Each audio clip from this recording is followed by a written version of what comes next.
On Monday, September 28th, I am calling to order a special board meeting of the Wausau Board of Education. All Wausau School District Board of Education meetings will be conducted as a virtual meeting due to an active emergency situation, COVID-19 pandemic, meaning that multiple board members may be participating in the meeting from remote locations through the use of communications technology, and that public access to the meeting may be arranged through the use of technology. Members of the media and public may attend in person by calling 1-415-655-0001, then dial the meeting room access code 133-529-6560, or through the virtual WebEx meeting link available on the Wausau School District homepage. In the event a passcode is needed to enter the virtual meeting, it is 1234. All public participants' phones, microphones, and chat dialog boxes will be muted or disabled during the meeting. Members of the public who do not wish to appear in person may view the board meeting through the following means. Wausau School Board meetings are streamed live on YouTube. Wausau School Board meetings can also be found on Vibit the following Thursday. All meetings will also be cablecast on Charter Spectrum Channel 981 at the following times: Mondays at 12 p.m., Wednesdays at 8 a.m., Saturdays at 6 p.m. All meeting access information shall also appear in a prominent location on the Wausau School District website. For those individuals with disabilities, including individuals with visual or hearing impairments, as well as individuals who may have limited access to technology, please contact the Deputy Clerk, Cassie Peck, at 715-261-0505 or cpeck@wausauschools.org. We have a couple of items on tonight's special meeting. Hey, Tricia, I'm sorry to interrupt. I got a text. Somebody says the YouTube stream is down right now, so I don't know who from the tech. Okay. Vice President McKee is just alerting me. He's received information that the YouTube stream is down, so that is not available right now. Thank you, Vice President McKee. We have a couple of items on the agenda tonight, and I want to thank you in advance for sticking with us this whole night. I do want to just remind the public of the public participation at board meeting policy of the Wausau Board of Education. This is 167.3.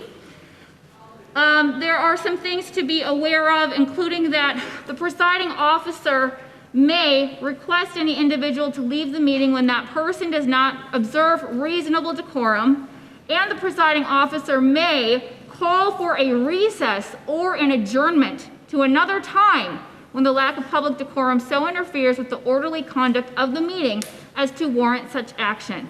I want to thank everybody in advance for observing decorum through this meeting as this board conducts critical work. With that, let's move to agenda item number 2, Project Relaunch Update. Dr. Hiltz, we await a presentation from you, please. All right, thank you. Cassie, if you could put the presentation up. So, if I could address the audience first, just as a follow-up to President Zunker's request, just be aware that while we value you being here, I hope you would, I know this is a very emotional topic, close to your hearts, and I think what we all want is a sound resolution, a good plan, and so please allow us to do the work here. And again, we're very appreciative that you're here, but we do need to do the work up here, so I appreciate your cooperation with that. And before I go into the presentation, and I'm guessing many of you already know it because it's been out for a few days and you kind of know where we're going, I wanted to frame this I'm hoping that we can find the best ideas within the differing opinions here, that we can leave the meeting with a plan that will be sustainable throughout the school year. Minus, of course, quarantines and actual COVID cases. I hear frustration on the parts of families and teachers about you're not sure if we're going to the right or to the left, and what do we have to plan for. So that's my hope today, and I know many of you share that hope. So I have that in my mind as I'm speaking. Could you move ahead? So I have to start with this. We know safety is our top priority. There were some folks earlier that spoke to a perception that the school district is not prepared.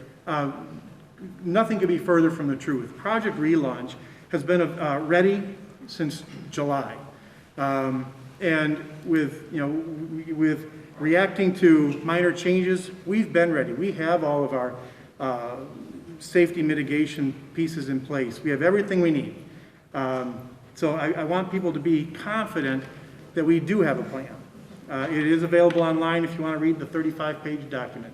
And of course, that doesn't even detail everything that happens at the building and classroom level. So I think speaking to that, and again, we are working very closely with Marathon County Health. You saw, if you were here earlier, you saw Mrs. Ostrowski. I myself have been in touch with the health officer, Joan Toyer, over multiple occasions throughout this process. We are ready for whatever direction we need to go. Teachers have had 3 additional days of preparation. Our classroom parents have had 1 extra day of preparation this summer. We do have web cameras to facilitate that mode of instruction.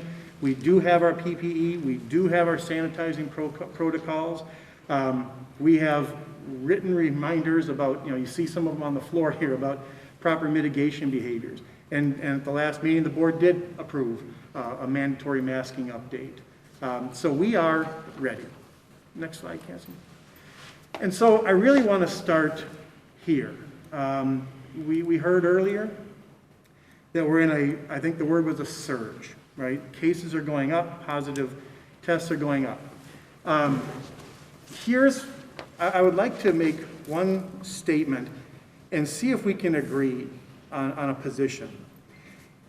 When we started school, I was betting that as we brought students and staff back into schools, it was going to contribute to a surge in COVID.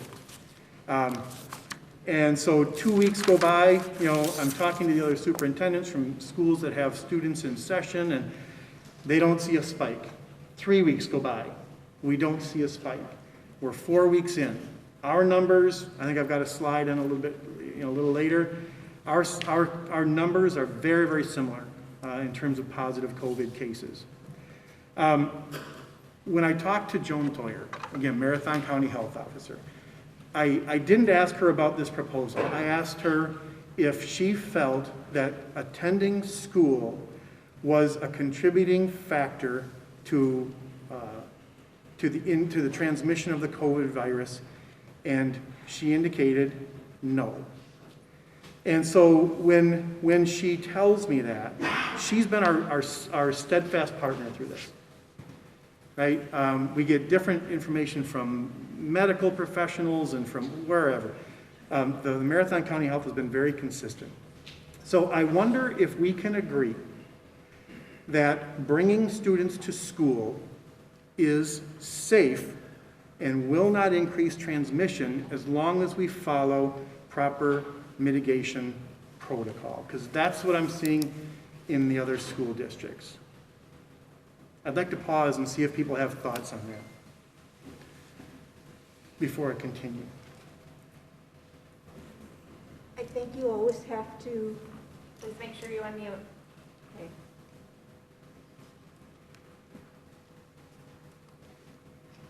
I think you always have to look at the school district within the context of the community and what's going on in the community.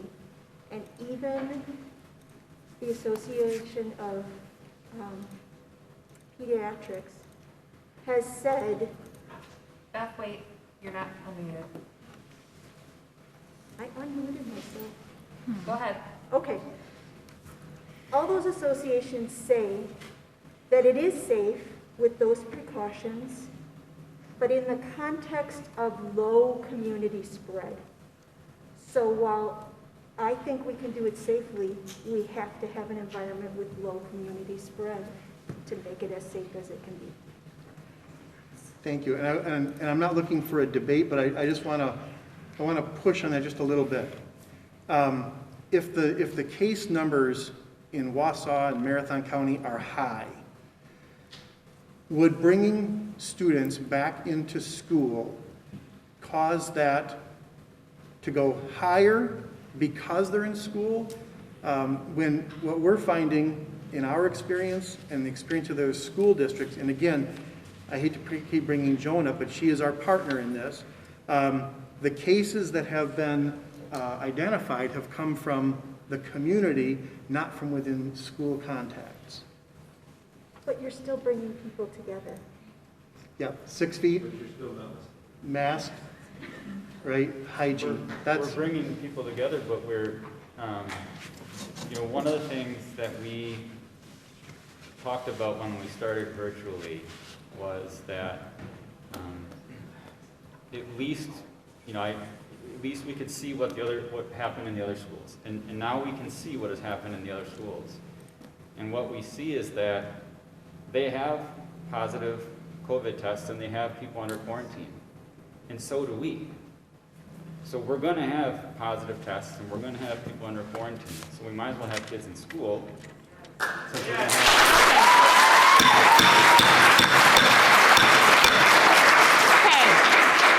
We are doing important work here. We are not going to have board members that are intimidated by public comment. The public comment period was in the Education Operations Committee meeting.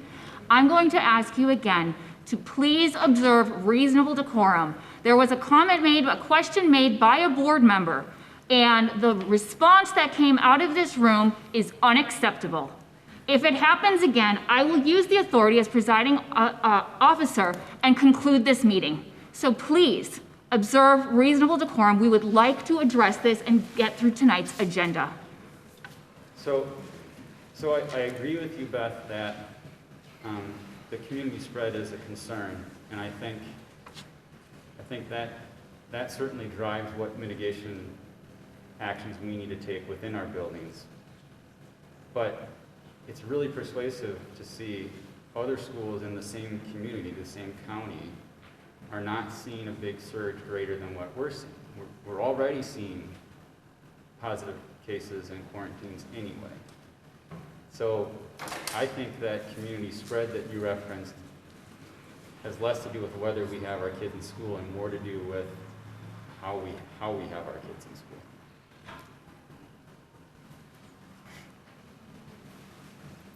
Jane? But the people that are having the quarantine and having positive tests and being exposed, we're just going to multiply that if we bring those kids into school. But what evidence are you using to make that statement? Because the only evidence we have is to look at the other schools that are currently operating with kids in schools, and they're not seeing happen what you just said is going to happen. That's the part that I'm not, there's a disconnect there. But some of the schools are going virtual. Some across the state, you mean? Yes. Yes, there are a number of schools that are going virtual. I do have a slide about that a little later. And maybe we end up going back, but maybe not. Again, the schools in our region, sometimes it's hard to compare to other communities where, who knows about the level of compliance? Who knows what other factors? I think in our area here, we talk regularly to Rapids and Point and Marshfield and Everest, and they're doing exactly what we're going to be doing. And they're not seeing that case. That's exactly what I thought would happen, and I was wrong. I think we can bring them back, and we'll have similar results to the other comparable districts. And I don't want to put too much. I just want to make sure that's really the basis for my proposal tonight. That's what really caused me to have a change in thinking, was talking to the other districts and not seeing that spike that, frankly, we all kind of expected. So, if I may, And I don't think I have the ability to unmute myself here. Cassie, if you want to, Working on it. here, Go okay, ahead. got it. Oh, you just- You're in the process of talking with the other districts. You're finding out information from them as well. You're utilizing the cooperation, coordination among all the superintendents, and you're finding that they are moving forward. And when they do have a case that comes forward, they quarantine the individual, correct? Correct. Well, sometimes the class. And It sometimes the depends. class. It just depends. Or sometimes the sports teams. Sports teams are a strong source of transmission right now. And that's because of the fact that you're talking with the health department, they're talking with the health department. The schools now are being directed to trace the connections within the school district. Am I correct in saying that? Correct. Our internal, our students and our staff, we're doing the contact tracing. As Mr. Uding pointed out to us earlier, the number of teachers and the number of students, correct? Right, 100 something, yes. Right. And so when you take a look at the numbers, you're taking a look at, maybe it's the time to take a look at coming back to school under very guided structures, correct? Yes, following Project Relaunch, right, that plan is still viable. Using the data that shows other schools are coming back with similar numbers of cases as us, that's what I'm basing that on. So you probably have that in the presentation. I do, I right should now. probably get back to it. So we probably should do that. All right, sorry. Yeah, let me get back to this. I guess that's a really important point. Here are a few others. Obviously, we surveyed parents, right? 75 to 80% said, yep, I will send my child back to school if it's in person. We know that our most vulnerable families need additional support. Now, we hear anecdotal stories about, gifted students struggling, children who oftentimes struggle doing much better, and we can flex that, right? Between virtual and in-person, we can continue to meet those needs. The staff who, you'll see a little later, who prefer to remain virtual, they had very specific concerns. We can address those with good planning, and again, I don't think I can mention enough that Mrs. Toyer, she does support a plan to return to in-person learning. Again, assuming we can take the proper measures. Cassie, could you? Let's take a quick look at quarantining, and this is just, obviously the photo on the left, it's very simplistic, but we just want a visual. If we can social distance, as we see on the left, that the student or the person in red, if they're socially distanced, they're the only one that gets quarantined, and this is to your point. If, on the other hand, we have students who are close contacts, if they are within 6 feet for more than 15 minutes, if they aren't wearing them, then all of those students end up getting quarantined. So that's been a key piece of this throughout the whole plan. This is just a reference, we can see data, this is just the link. So a couple other pieces of data, we've heard some about this tonight, I won't belabor the point, but we have had over 400 students choose to leave. We don't know the reasons, but we can certainly infer, that our virtual status has something to do with that. Again, this is, we have to post this on a Friday, so this is old data, but at the time, Wausau had 4 staff and 4 student positive cases, and we had 33 people in quarantine. Now, of course, we're at about 50, or I'm sorry, 100. So we had a big blow up over the weekend, a couple of events, again, that contributed to that. Just comparable, Stevens Point had 7 cases, Everest had 4 cases. Again, they've been in person for 4 weeks, Cassie. And this is a point that someone else asked earlier. There are other districts that are going back to virtual. Yes, they are. And again, we are ready. We're ready for in-person. We're not going to do the blended. That's one change we are making.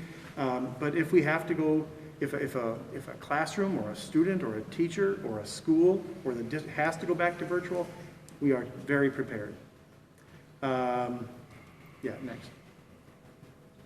Gaggle, I wanted to mention this. We have a tool called Gaggle, and this, it monitors student, it says better on here that I can describe it, but it monitors student activity on our network. If it identifies words or phrases of concern, it will note it, it will alert us to it, and in some cases, it will actually, this group will actually contact us so we can intervene. People who have been associated with the district for many years remember that there was an attempted suicide that was prevented using this tool. So it's we look at this data religiously. We just got a few data points. I can certainly submit this, but basically last year at about this time, we had about 75 incidences on Gaggle of various types. To date, we have about 193. Now, keep in mind, some of these behaviors would have occurred in person, right, instead of online. So it's hard to know what it really tells us, but it's just a data piece I think we should be aware of. Some of it's questionable content. So if there are references to sex or drugs and things like that, that went up quite a bit as well. So we are seeing a spike in questionable activities or potentially dangerous activities in Gaggle. It's just hard to know what it really means because we don't have the in-person behavior as a reference point. Real quick, the data. So you can see the staff that respond. We'll talk about staff data first. Cassie, if you keep going. We'll just go through this fairly quickly. This is an important one. So this was staff's first choice. If you recall, Plan A is 100% returning. Plan B is a 50-50 split. And Plan C was fully virtual. I split these in two. Do staff want to stay virtual? There's 450. Do staff want students to return in person somehow? If you add up the 326 and the 119, you get a 445. Really split down the middle in terms of that. Next slide. This is a little slightly different look. First, anything in blue is elementary. We see a stronger tendency toward elementary to want students to come back in Plan A. Just bring them back so we can support them. Secondary had a stronger tendency toward Plan C. Remember, in secondary schools, there are more students and they're more mobile. A lot more contact. That raises that level of concern. You'll notice a D on the right. I didn't include that in the last slide. That is people who don't have a preference. They're ready to do whatever it is we end up doing. Jim? I think this would be an appropriate time just to ask this question, because when this survey was taken, was it stated what the mitigation would be for each one, A, B, and C? And even with this, were the staff members aware of everything that was going to be done within the classroom? Separation, plexiglass, et cetera, et cetera, et cetera. So it was in Project Relaunch. We referenced Project Relaunch, but we did not specify it in the survey. So I don't know what their level of understanding was. I will say this, that when we originally proposed Plan B, we were going to be expecting teachers to manage both in-person and virtual instruction, right? We got a strong response, and we'll see it in a minute, that is not sustainable. So we have a plan to address that. And I think that's one of the important things that I think would shift teachers from C to whatever it is the board will approve. I heard from a student earlier, very well spoken, about, we asked what's going well, what are the challenges? And these are just areas, right? This is just quantitative data. So you can if you can't read it, and frankly I can't on my own screen, so you can see what's going well in virtual. Safety is number one, right? Scheduling is going well, attendance is going well, learner engagement's going well, just kind of looking at those high points. It's interesting, if you go to the next slide, it's what are the challenges?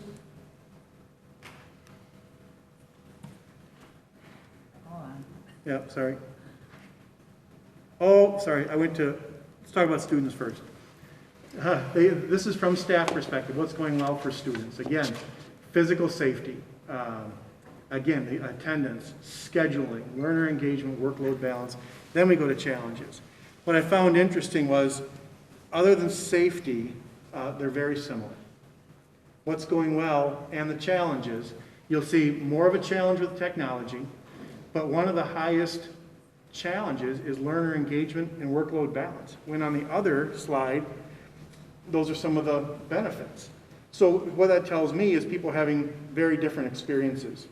Some are going very well, and some not so much. And I think it's similar in the next slide for students. There. So again, technology struggles, learner engagement struggles, attendance, and you can read through that. Next, Cassie. Concerns. We took a close look at this as we developed the proposal for tonight. Concerns about Plan B. Again, this is before we talked about changing anything, right? This is half the students come in. We work with both simultaneously. You can see concerns about logistics, right? Balancing the synchronous and the asynchronous learning. The workload, the teacher expectations, safety. And then A, I think is the next one. So safety hops to the very top. When you bring back all the students, that's a major concern of our staff, right? And of course, workload, logistics, teacher expectations. Should I pause here? Do people have questions? Sorry, I'm just kind of feel bad that you're at my back. All right, next, Cassie. So let's talk about the family survey data. A little over 3,300 families responded, which is about 75%. We did not hear from roughly 1,000 families.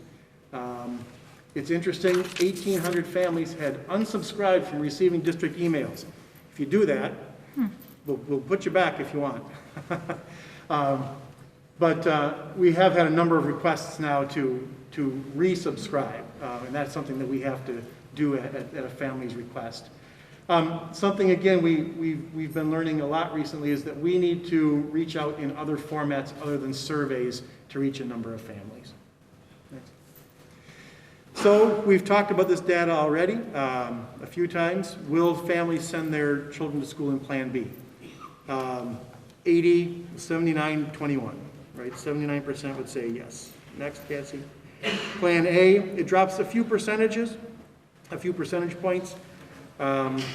Just inferring that there's some more concern about sending all the students back. Next.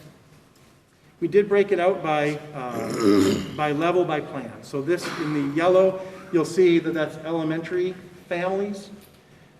You can see the numbers. This is Plan B. So 77% said, yes, I will send. 3%, we wanted to take into account families who had multiple children where they might send some and not others. So that's what some means. I'll send some of my children, but not others. And 20% said, nope, I'll keep them home. Next, Cassie. This is middle school, 75% if I combine the yes and some, versus 24%. And then high school is the same as elementary, 80-20. And then just real quick, go through A, you can see the percentages drop about 3%, right? Yeah, and then go to high school. I think you've all seen that. Okay, next. So after... Keith, I'm sorry, oh, Keith, yes. Can we address this?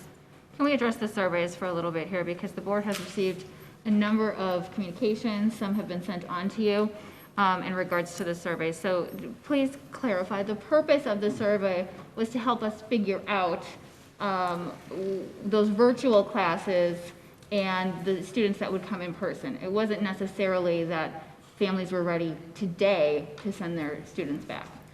Correct. The purpose of the survey was to determine if we bring students back in person, will families send them? Because as we talk about options, both for families and a little later talk about separating virtual from in-person, that brings a lot of front-loaded work into this planning. So this is just to find out, this is an initial ask. Will you or will you not? And again, you've got a number of families that we have to reach out to. I know there were some people who were concerned that we were talking about whether we were asking parents if they wanted this. Frankly, the only question I needed to know was, will they send them? So, Well, to that point, there were some families that we received emails from that said they didn't fill it out because of that reason. It wasn't clear to them. So the second question I have on the surveys is a security question in regards to how many times it could be filled out, whether or not in a two-parent household, both parents would fill that out. What kind of security measures were put in place? Because it sounds like there were some instances where two parents would fill out for one child. right. There were no security measures put in. This is not which is why we cannot use this as a high-stakes tool. We can't hold people accountable for their decisions in this. But in order to make sure that people didn't need, for instance, Wausau School District email accounts, we had to make it a little more open. We did that intentionally. With the idea that there could be multiple. I don't think it would sway, Sure, the numbers that we're seeing. thanks. Any other questions about surveys? All right.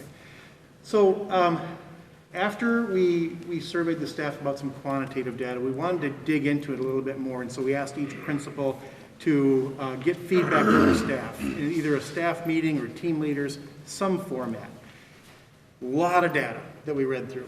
There were three main themes.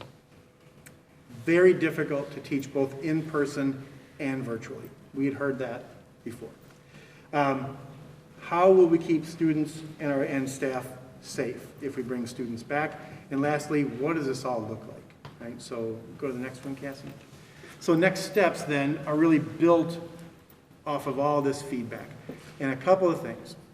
A couple of foundational pieces. One, we know a large majority of parents prefer to send I was trying to be careful with wording, prefer or will choose to or are willing to send their children to school in person.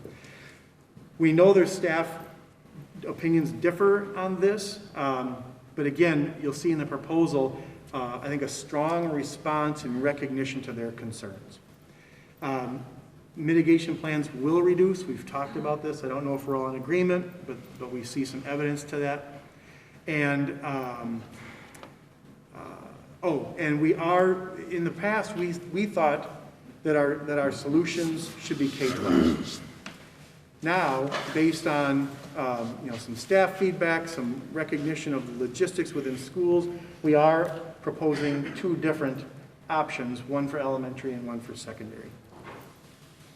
So elementary, here's what we're proposing. We would this is basically a modified Plan A. Bring all 4K5 students back and keep them in cohorts. Okay? Asterisk, families obviously can choose that their children stay virtual.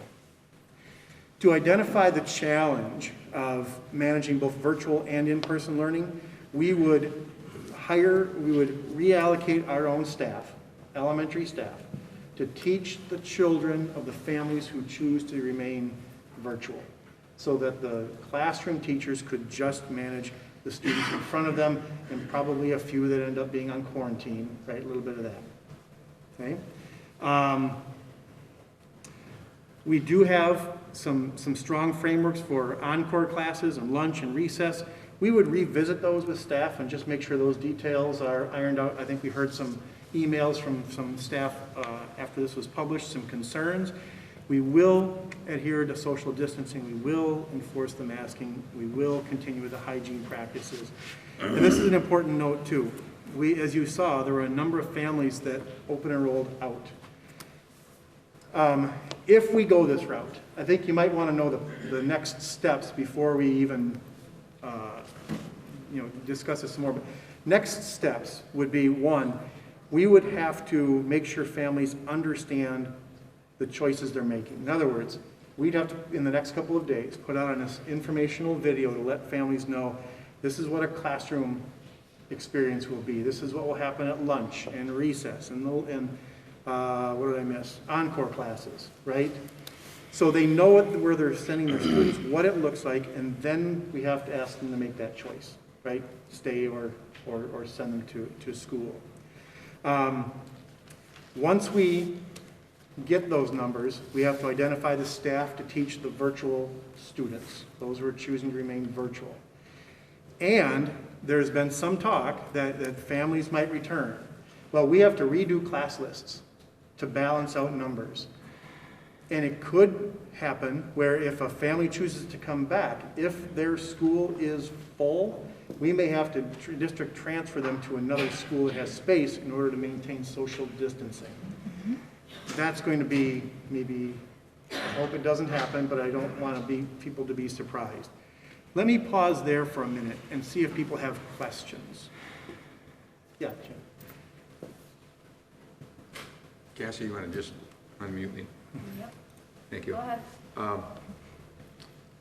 I'm thinking about the process of getting back into this, and I'm sure from a teacher point of view, I'm looking at that as well, because there's change for parents and there's change for the student, there's change for the teachers. And we made some adjustments for substitute teachers earlier monetarily. This is a very special year, very strange year, as we all know. Teachers, are they being asked to continue their educator effectiveness, their process of being evaluated, when they're going to be evaluated differently? And is that a big burden that is putting a little fear in our teachers about doing everything brand new and being evaluated on this when educator effectiveness doesn't really take in consideration of this type of thing, as I've seen in the past? Yeah. So the state has not waived the requirement to conduct teacher evaluations. So they have to be done. We've talked to the principals of what that might look like, whether it's virtual or in person, and I think there might be some additional, uncertainty because they're doing something they're not used to, but clearly we're going to take that into account. This is not an opportunity for any gotcha. It's just an opportunity to support. We've always used educator effectiveness that way. Sorry. We've always used it that way and we'll continue to. Jane? When we first started talking about this, when we were talking about aid, we were told that there was no way to do social distancing. How has that changed? So at the elementary, what we might have to do is reallocate some staff and some spaces. There could be some reading specialists that are teaching a classroom. We might take over another classroom. We're going to have to, once we get numbers from parents, then we have to really reassess our K-5 schools across the district and realign them. And about half of our teachers are nervous about coming back. And someone suggested that those teachers would be allowed to teach virtually. There's no way that could happen. I doubt that the overlap, that the need will match the exact, but we will give preference to staff who have either a compromised immune system or some other reason, and if we can address all those concerns, and there are people with just higher anxiety, we would do it too. Again, we would try to do the best we can, but I'm guessing the match will not be perfect. There will be some people who might prefer to be virtual who are in person, and probably vice versa.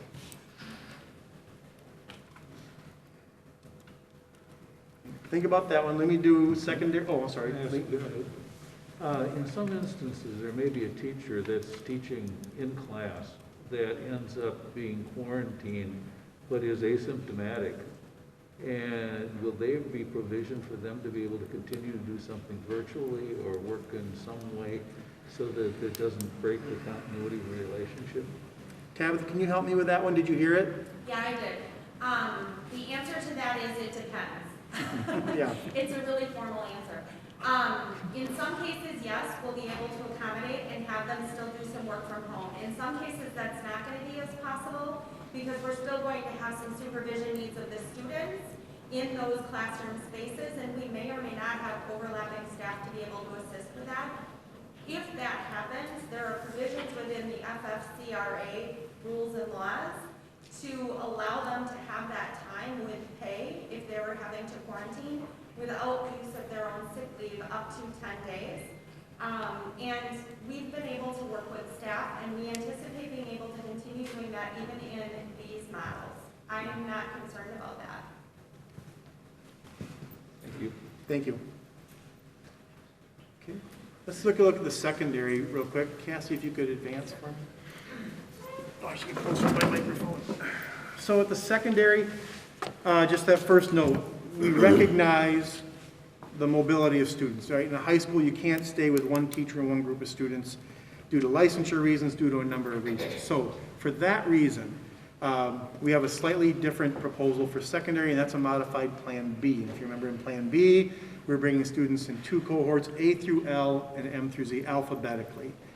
We will be able to social distance using those numbers. We are, people are saying, well, is it going to be alternating weeks or alternating days? Frankly, from a transportation standpoint, it doesn't matter. The buses are going to run their loops, and whoever gets on, gets on.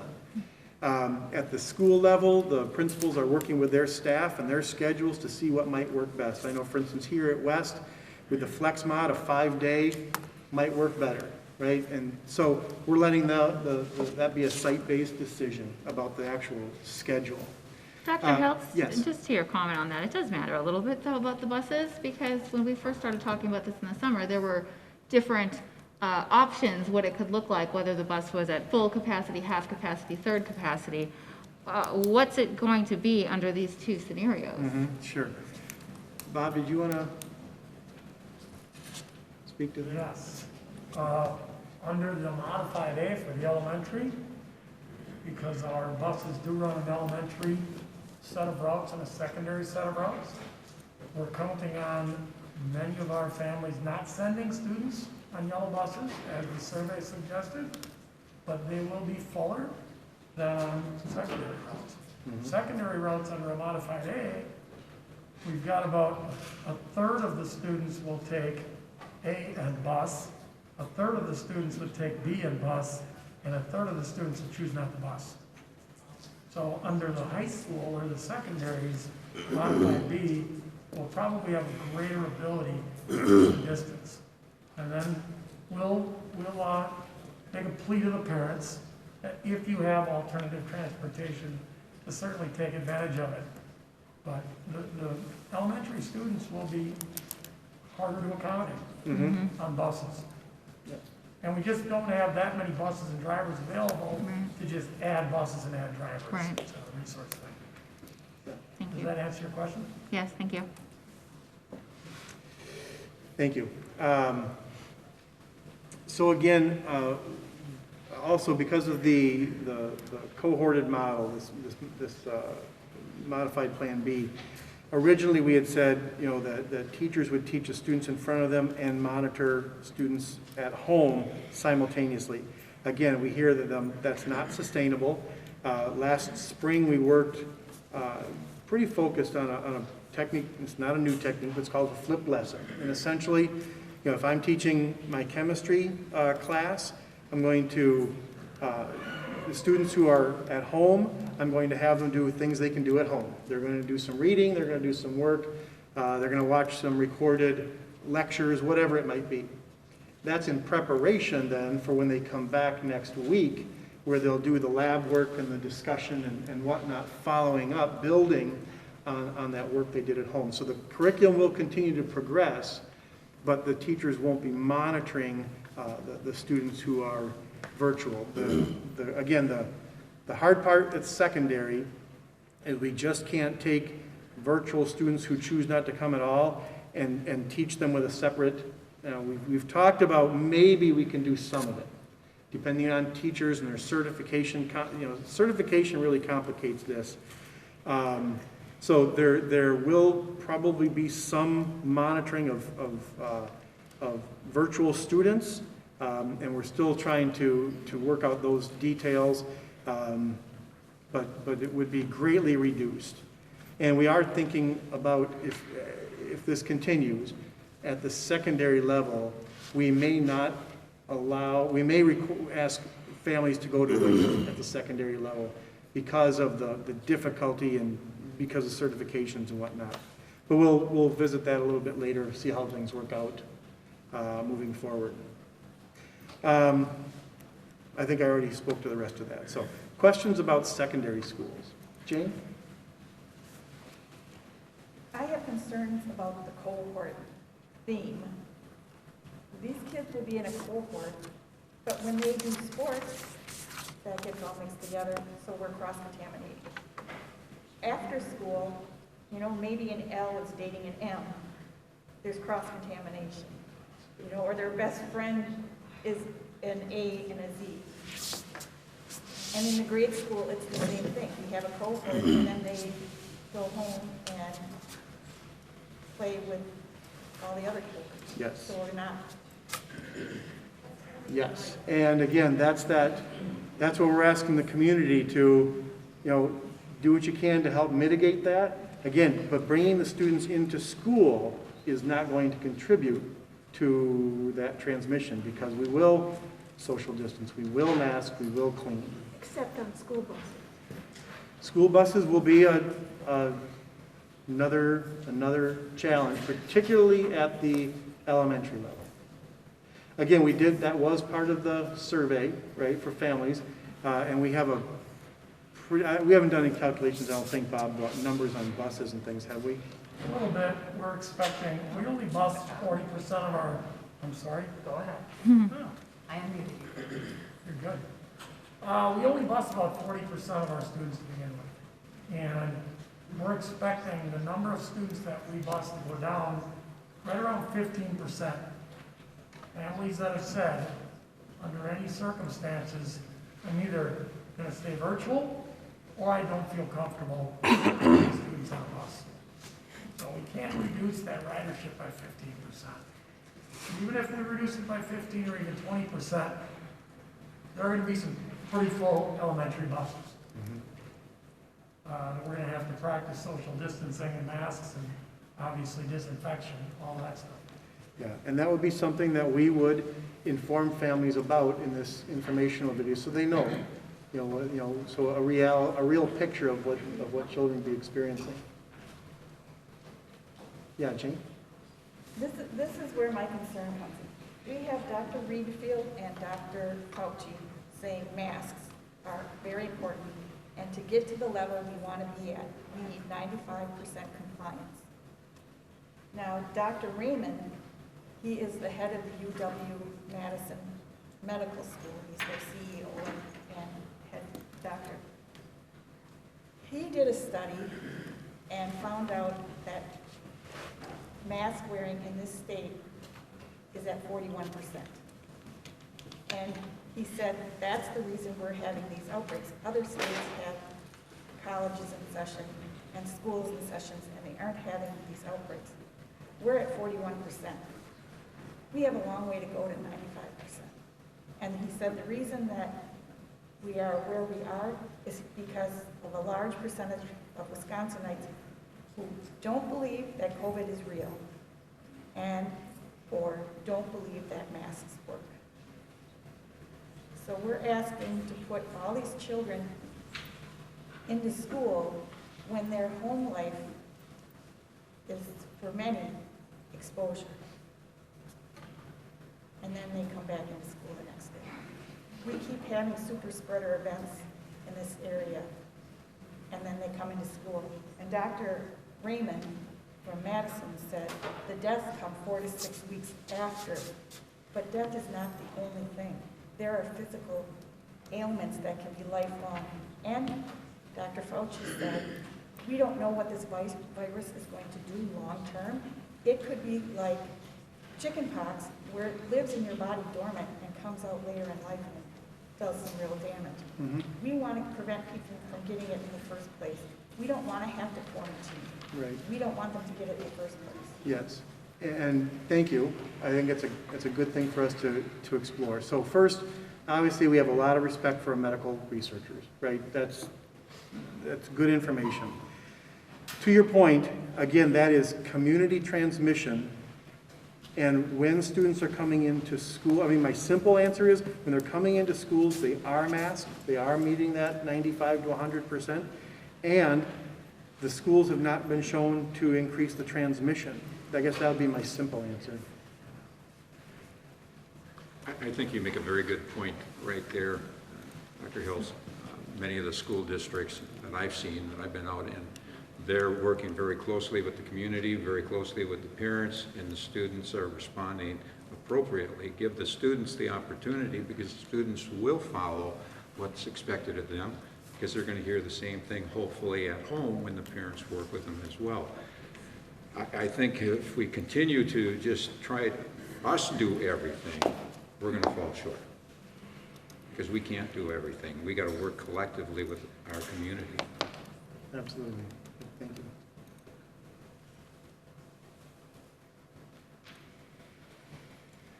you. Cassie, could you go to the next?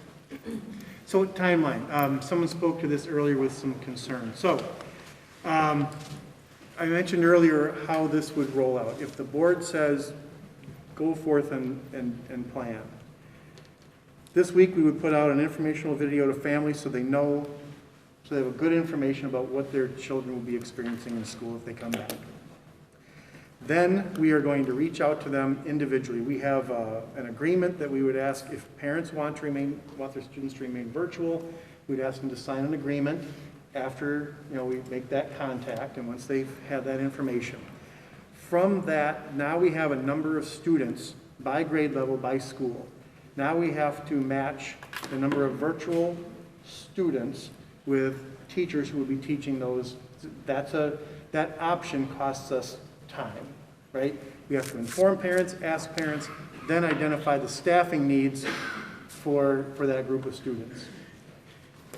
That's got to be at least 2 weeks. And then we may have to rebalance classroom. We're basically starting the school year again based on those parent choices. Obviously, we just need then the 2 weeks to order the food and get the bus drivers ready to go. Did I miss anything on here?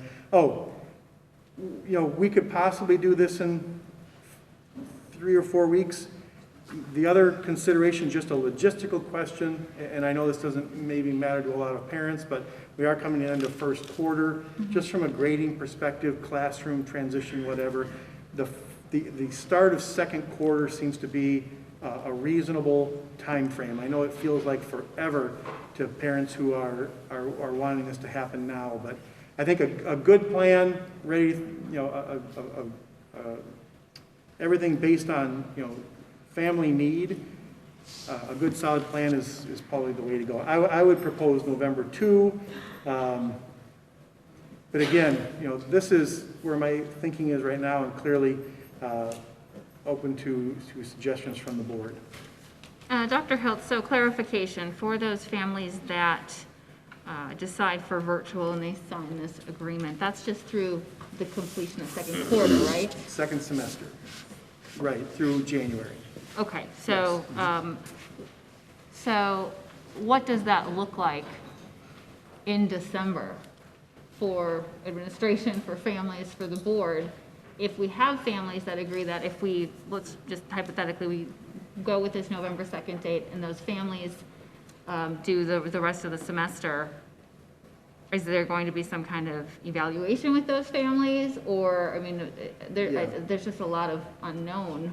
Always, right? That's just part of our new normal is, you get some new information and we react. So yes, I would say in December, if they've been in this a month, 6 weeks, we would, I think, reach out to those families who selected virtual, ask if they want to continue. I don't think we would do the full survey again. Yeah. We would offer families who may want to go virtual the opportunity to make that shift. We'd have to evaluate that secondary experience and see if we allow that option to continue, or if we require them to go to WAVE. I think there's just a lot of work to be going on. It does seem, sorry. I got it. Thanks. It does seem, if you look at the calendar, I mean, assume that this gets approved tonight. I mean, that's 5.5 weeks. Yeah, I know. If we, and I get the point, I mean, it has to be executed properly, and we have to make sure that all these individual school things are taken care of. But that just seems like a hell of a long time, considering all the work that's been done up to now. Is Yeah. there, and I agree with you, I agree with what you said about the parents. I don't think the quarter start and stop should be a factor. But, given everything that's going on, I mean, can't we push that up a couple weeks? Because if you look at this, couple it with what we missed in the spring, we're over a semester that we're gonna have missed.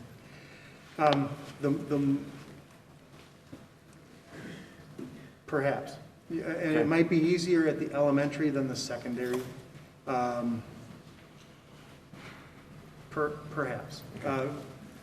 Well, and that's You know, all I'm I asking, think, is just for, go I mean, ahead. we need to be mindful, we need to be careful, but I think at this point, we also need to be aggressive Agreed. in the return. And with that, I'm sure comes risk, but you guys can manage that as you see fit. Yeah, thank you.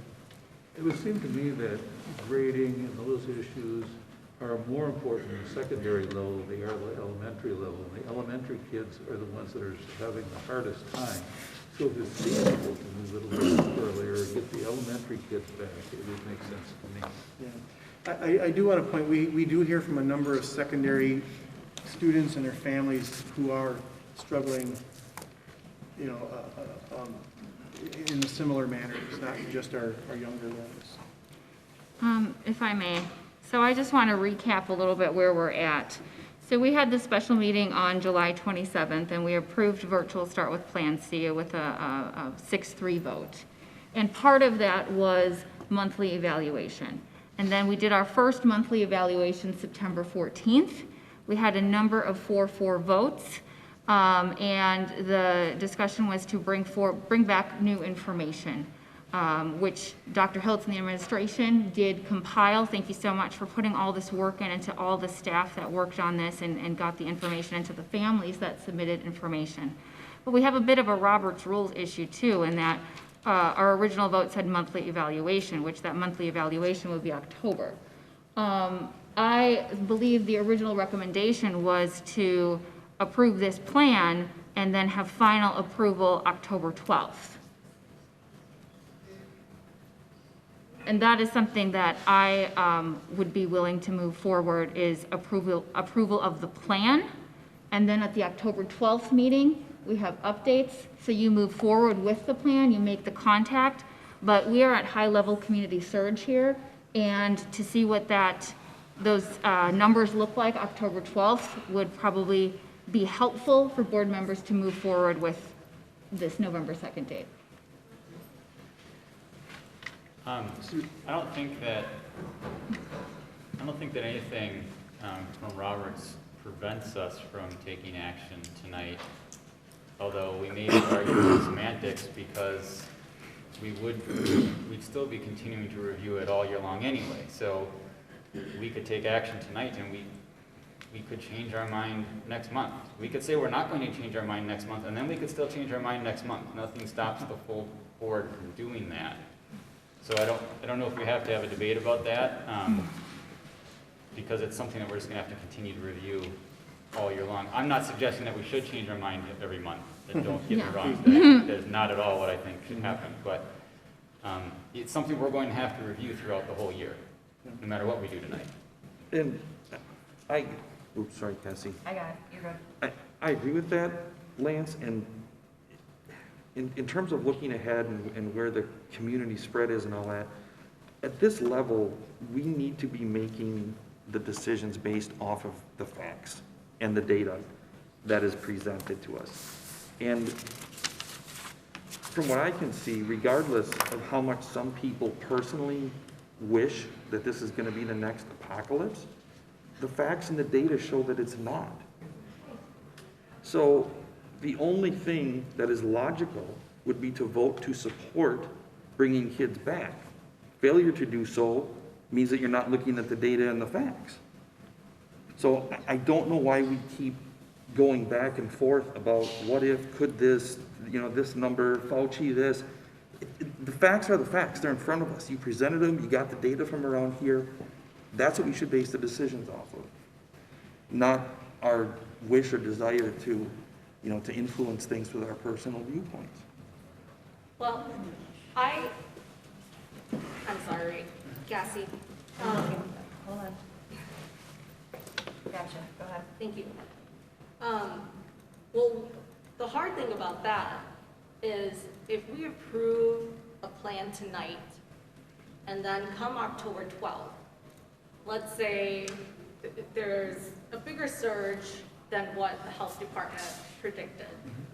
And there are school districts in the county that are closing because of that. And then October 12th comes, okay, so tonight, if this happens, if we vote to approve a plan, and then October 12th comes, and we have bad news, and then we say no, I think that would be a problem. Then we would be letting How is the it a people problem? that here down, we vote yes, and then we say no. How can that be a problem if the facts and the data change from today to October 12th? We make a decision today based off of reality, and we make, for your example, we make a different decision based off the new reality. To me, that's Right, but logical. It's hard to say yes and then say no later. But then- That's the quandary. Yeah, but, I mean, we can always turn it around, but come on, we have to, at some point, start forward.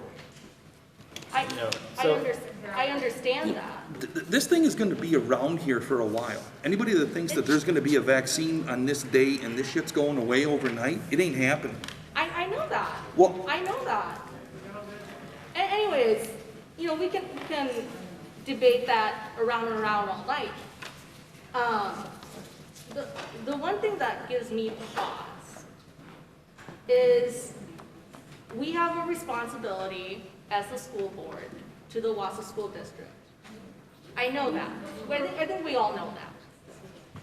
But then there is also a second layer to that where we have a responsibility to the public as well. People who do not have children in the school district, people who pay property taxes also, but they don't have kids in the school district. And so the second layer is, what is our responsibility to the public? Do we vote to open schools to make, students and parents of students happy? Or, do we look at the bigger picture and say, hey, our health department is telling us that we are in crisis. And so to me, that means the hospitals are full, there are no beds, and what is our responsibility to the public? So that is where it gives me pause. Well, it all gives me pause too. I mean, I think it's a good point, but I don't think it's not a one or the other. We're not going to find any plan that a majority of us think 100% of every part of it is exactly what we want. Because Pat probably wants something different than I want. I probably want something different than Jane wants. We just have to try to find a plan that at least 5 of us can support. And I can support this plan. It's not right down to the letter exactly every single point that I would do, but I can support it. But that doesn't mean that I don't have all those same concerns that you just expressed. I have them all. I'm worried about students getting COVID. I'm worried about our staff. I'm worried about the whole community. I have all those worries. That's why it's such a hard decision. Just deciding to go forward with this doesn't mean we don't have all those concerns. I have them. I'm very concerned that at this point, if we make a non-decision, which means waiting and coming back again until the administration to move ahead in one direction, and you're sitting on a slippery slope there with the administration, because we're moving ahead and telling parents one thing, this is what we're planning and hoping to do, but hang on, then we may change our minds. That may happen. It may happen that the health department or maybe even the state will come in and make a decision for us. But right now, I think we need to give them a clear direction and stand behind the plan that they put their energy into. And I don't think it's perfect, but I think we need to move ahead. Dr. Hiltz, I'd like to just say that I appreciate what you've done. You went ahead because the board asked for more data. You put things together, you brought it back in a presentation, you've talked with other districts, you've been communicating with them. I think we need to basically look at what's your proposal, and I think we need to look forward. Otherwise, a no call becomes a bad call, and we need to make a call, one way or the other, but we've got to go forward. For the benefit of our students, and benefit of our staff, and the benefit of our parents, we need to make a decision. So if I'm sorry. no, go ahead, Kyle, I'll go to you. I have one last thing to say. So we are in virtual now, and Dr. Hiltz said that we are at the same level as other school districts that are next to us, by us. And we are in virtual. And we voted to start fall sports. So the only thing to me that would make sense is if we did start in-person school, we would be at higher COVID cases than our neighbors, would we not? Unless the spread starts outside of school. That's the point. Yes. We're at the same percentage because the circumstances are the same outside of school. Yeah, what I'm learning, and again, Joan Toyer supports the idea that we bring students back in person, is that you can bring students into the school, do the mitigation, and we will not add to the transmission of the virus. So we bring our students back, we would expect that our levels would remain essentially the same. And what Pat mentioned, the percentages is what we need to look at there, because from a number standpoint, we will probably be higher because we're the Twice biggest as district big, in the area by far. But from a percentages standpoint, we should expect to see the same types of percentages that the other districts are seeing, as long as we follow the proper guidelines. But the proper guidelines require social distancing, and we already know that's not possible in certain situations. Which situation, just so we know, which situations are you Well, one referring of to? them is the buses, Right, but there are some classrooms where that's not possible. we will restructure. We will, reallocate some staff, we'll reallocate some spaces. It should be very few, if any, situations, K-5, where we could not social distance. So back to Lee's point about a plan. This is a plan, we want to be back in the schools, so regardless of the date that it is, if we approve this plan tonight, we know this is the plan going forward. So it's not that we don't have, it's not inaction. I would support moving this plan forward with a hopeful November 2nd date, and then we have final action at the October 12th meeting. What's the significance of calling October 12th final action as opposed to tonight, which is a special meeting which allows us to take action? I mean, we use the word I final can't. action like we can't change it, but we can. I mean, it could change. I can't get on board with September 28th saying this is what November 2nd is going to look like versus October 12th. We'll have some better numbers. What if we moved that November 2nd date up so it was closer to today? Would you be able to get on board with that? Not today with high-level community surge. I want to give administration the time that they need to do these things, and we are at capacity. You want to talk about numbers, but this PowerPoint indicates 33 quarantines when it was posted Friday. Now we have 115 in the district. That's a big jump in just a couple of days. We can't even contact trace in this county. Marathon Health Department is overrun with cases, that it's now on our staff. I actually asked Dr. Hiltz today, do we have any funding that we can hire a contact tracer? Because our staff, our administrators are already overworked with COVID. So yeah, we need these numbers to come down. Angie spent all weekend contact tracing some of these cases that are new in our district. And we are the largest county in Wisconsin. Yeah.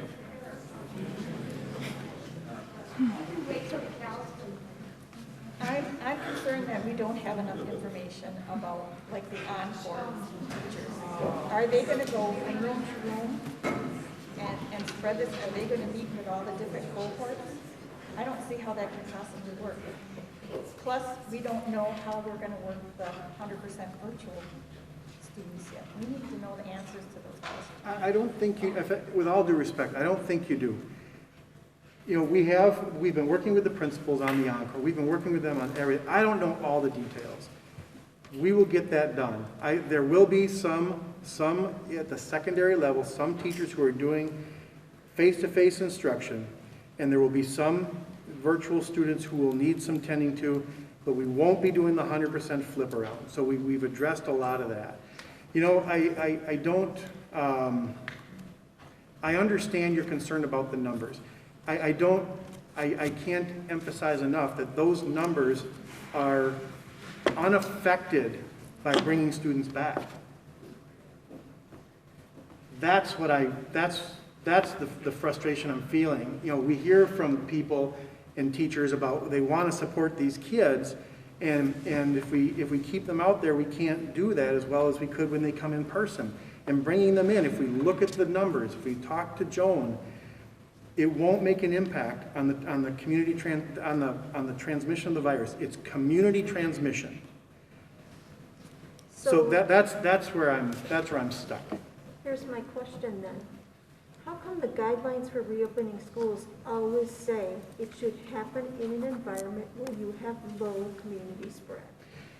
I can't speak to that specifically. I can just speak to what, you know, the evidence we see in our region. I think we have a unique opportunity here where we have one district that's virtual and a number of other districts who are not. And we're seeing no change in the transmission.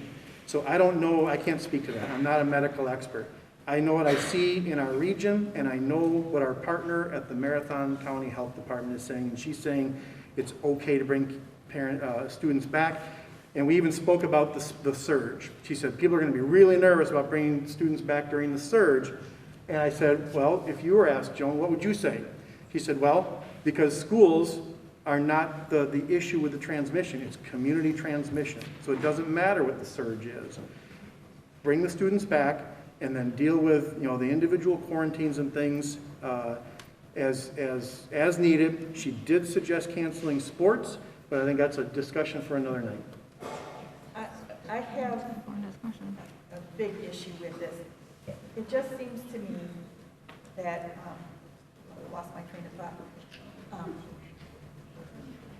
that we should be asking not, would you send your children back, would you not? We should be asking, will you follow through at home?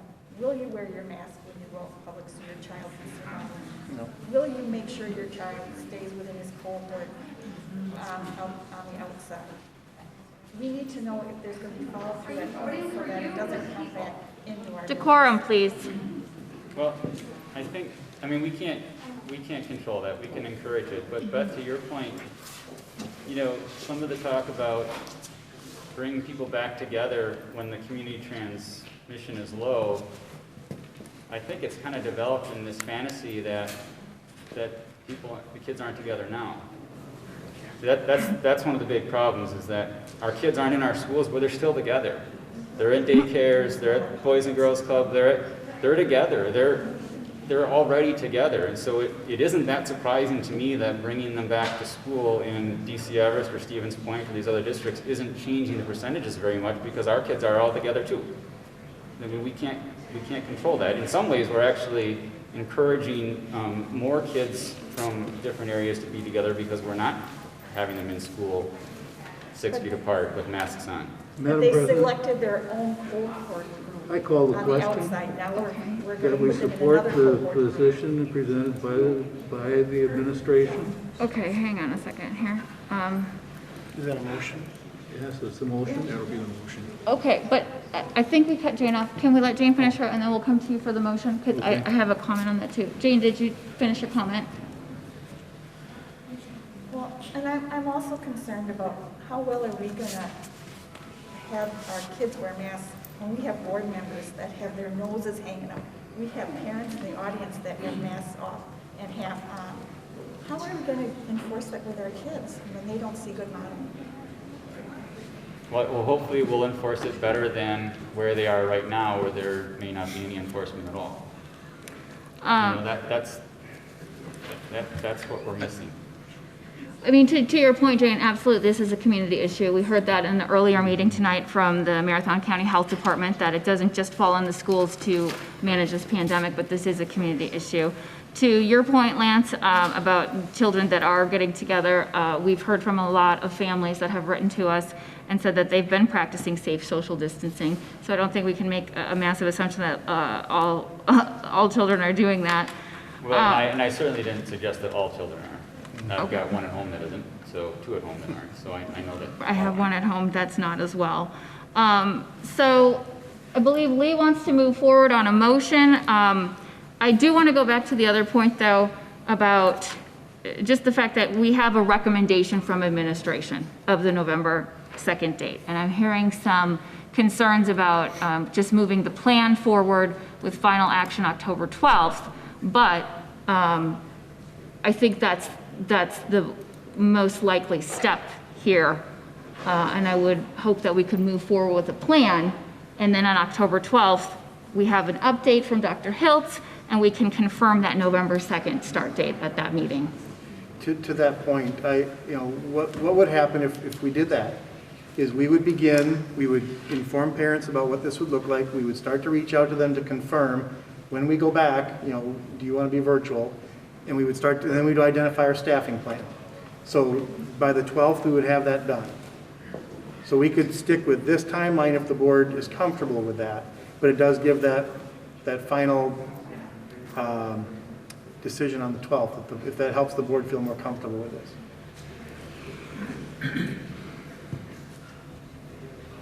So if we go forward with this, we're going to just move it to the 12th. We aren't approving it. This is approving, well, it depends on the motion that Lee wants to make, but if it's based on now what we're discussing here, it would approve the plan to the October 12th. Administration would move forward. We'd have updated information, but we're looking to this November 2nd date, which we would confirm at the October 12th meeting. Well, I would second Lee's motion and call the question. Is that the motion you want to make? I'm willing to make that motion because I think we absolutely have to get off dead center and move ahead. Okay, so Suggest a roll call vote. this is a roll call vote. And is there any further, do we have What a is first the and second? motion? No, I just seconded Lee's Okay. call the question, Not the motion? not the motion. Oh, Oh, I don't think we need a second. I call the question. Well, there hasn't been a motion put on the table. You're right. Well, I think Leo was working on it. Okay, so Lee, would you like to? The motion that I'm making is that we move ahead with the recommendation that the administration presented and with that move ahead with period. So I think the motion would be we approve the plan with a update at the October 12th meeting where we would do final approval with the hopeful I'm asking date. for final approval now, but that we will get updates periodically, and if necessary, we'll make it, we can always revise that, but I think we need to give a firm, let's go ahead. So Lee, what you're saying is we would vote to say we are going to open on November 2nd. Is that what you're saying? We're Right, moving and forward just with the like any plan. other motion, is it possible that it could change before then? It is. Nothing, we can call it final all we want, nothing's final. But then So when it's, I wouldn't recommend that we change it, but it could happen. yeah. If I could, just a suggestion, just listening to what everybody's saying. Would you motion to approve the plan? We will act as if we're opening on the 2nd, but clearly we're going to come back to you with more data about number of families and the staffing plan and that, and I don't know, I'm just trying to find a way forward here. This is a tentative approval to the October 12th meeting, and we will have final action at that I think it's meeting. up to, Yeah, I mean- make the lead, make the motion. If I may just clear it up with Robert's rules, coming from the administration, you have a suggestion that you want a motion coming from the floor. What is your suggestion? Put it the way you would like to see it, and then we can put the motion forward, and that can be seconded. And that's acceptable to me.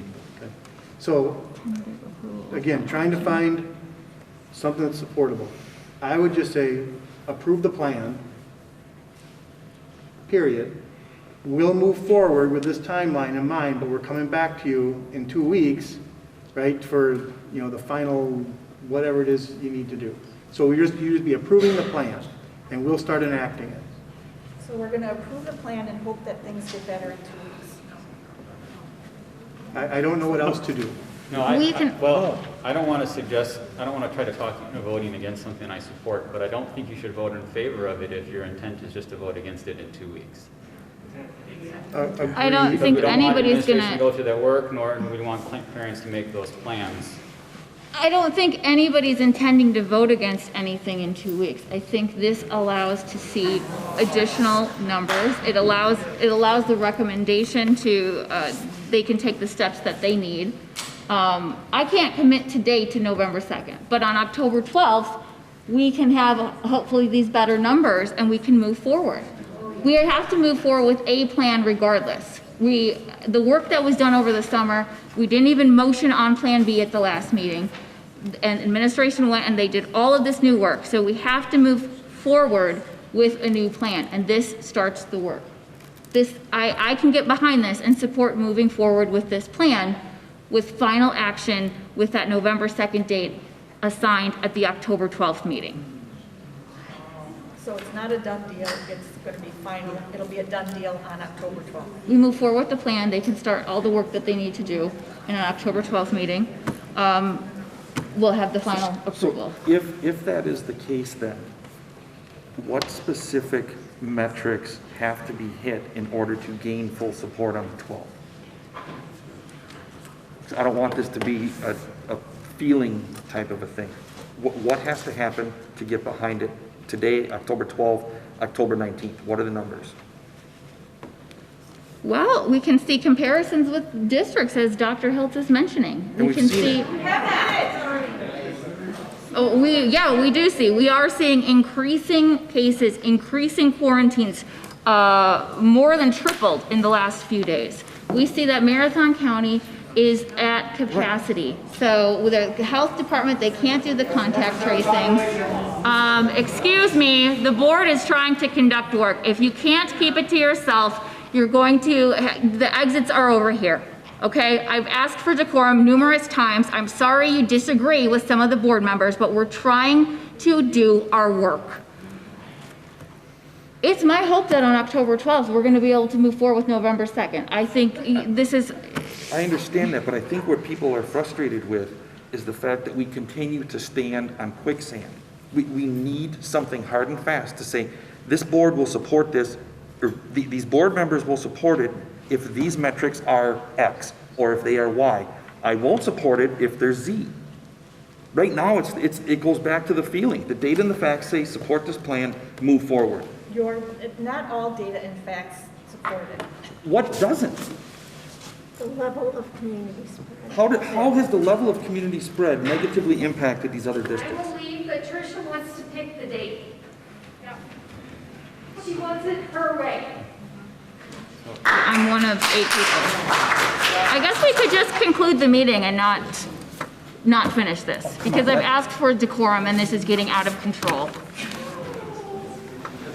Well, that's really helping our kids. You guys have to stop.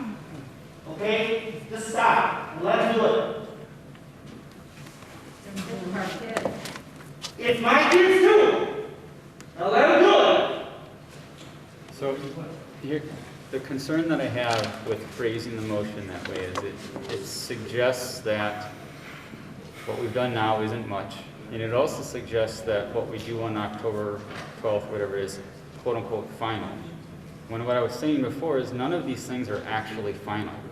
If we vote to go forward tonight and something changes, some of us may change our vote the next time we review it. Well, then I think we should table this and wait till October 12th. Not if a majority of the people agree with the administrative recommendation to move forward with it. I mean, the administration brought a recommendation and the administration is telling us what they feel comfortable with. That, I think, speaks volumes. Madam President? Yes. Could we then, with that suggestion, like I said before, put it into the words so that we can move forward. We can move that to a motion, second it, and take a vote. Because we've had our discussion already. Sorry, I've lost track now. Can we have a tentative approval of the plan and assign the November 2nd date at the October 12th meeting? Good. But I thought Lee wanted to make it fine. Are you comfortable with that motion? My motion, you want to wait for final approval? Is that what I'm hearing? I want the you board to say? approve the plan, right? We're going to proceed. I just want something we can agree on. Approve the plan, and then we'll proceed, we'll start proceeding.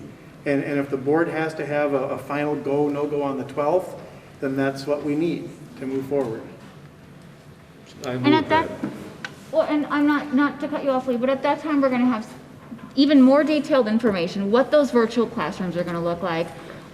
Just so much more information for those families that do determine virtual, the teachers that are pulled off. I mean, you're probably not gonna have names in schools, but you're gonna have a lot more information because you'll have the approval tonight to move forward on that. Sure.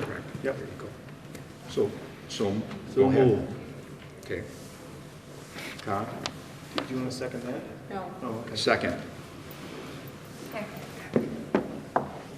So we will be voting again on October 12th under this motion. For the final vote on October 12th. Mm-hmm. All right, we ready? So, I'm sorry, because I know people want to go home, but, so is the motion now saying that we're going to have another vote on October 12th and that's the final vote? Because again, Or November 2nd? Well, we're creating things that aren't, like, this isn't how the board works. We Well, don't- not final, but it assigns that November 2nd date. That's the intent right now, but we can confirm that at that meeting. Which we could do anyway with our October review without changing anything from the administrative recommendation.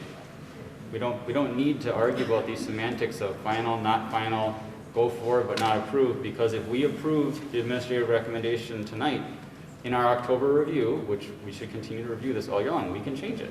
I don't think we should unless something major changes, but all year long we can review this.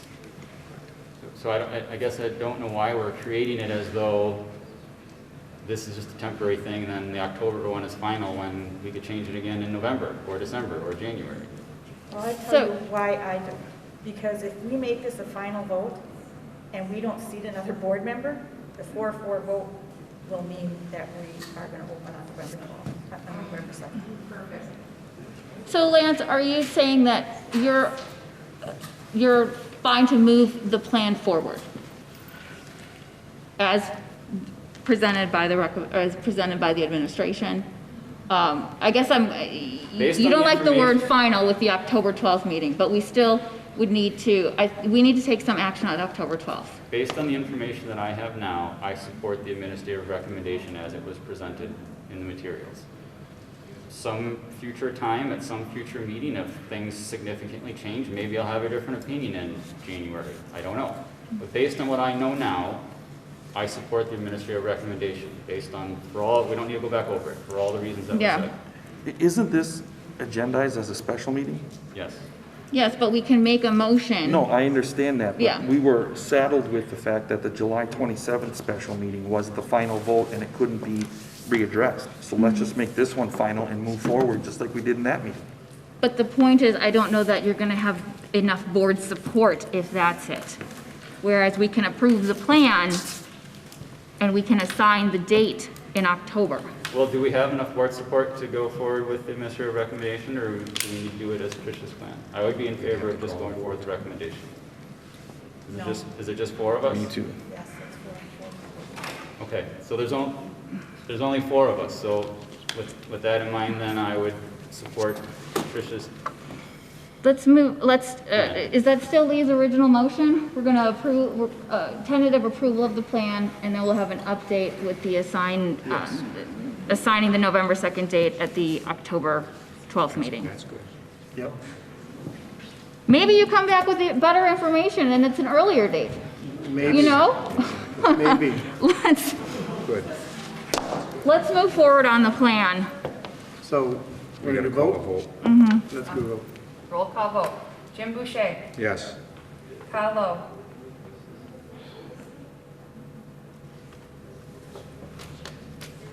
No.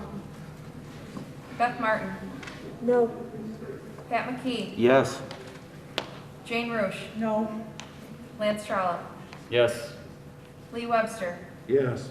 Tricia Zucker. Yes. Yes. Okay, that motion passed. 5 yes, 3 no. So thank you so much for the work on that. We look forward to the update at the October 12th meeting. All right. Okay, so still have quite a bit of meetings to go through here. On agenda item 3. Oh, I haven't unmuted myself. Oh, thanks, Kathy. So this is hearing statements on behalf of applicants for the Wausau School District to fill a vacancy on the school board. And I believe that Dr. Hiltz is going to kind of lead this part of the meeting. Yeah.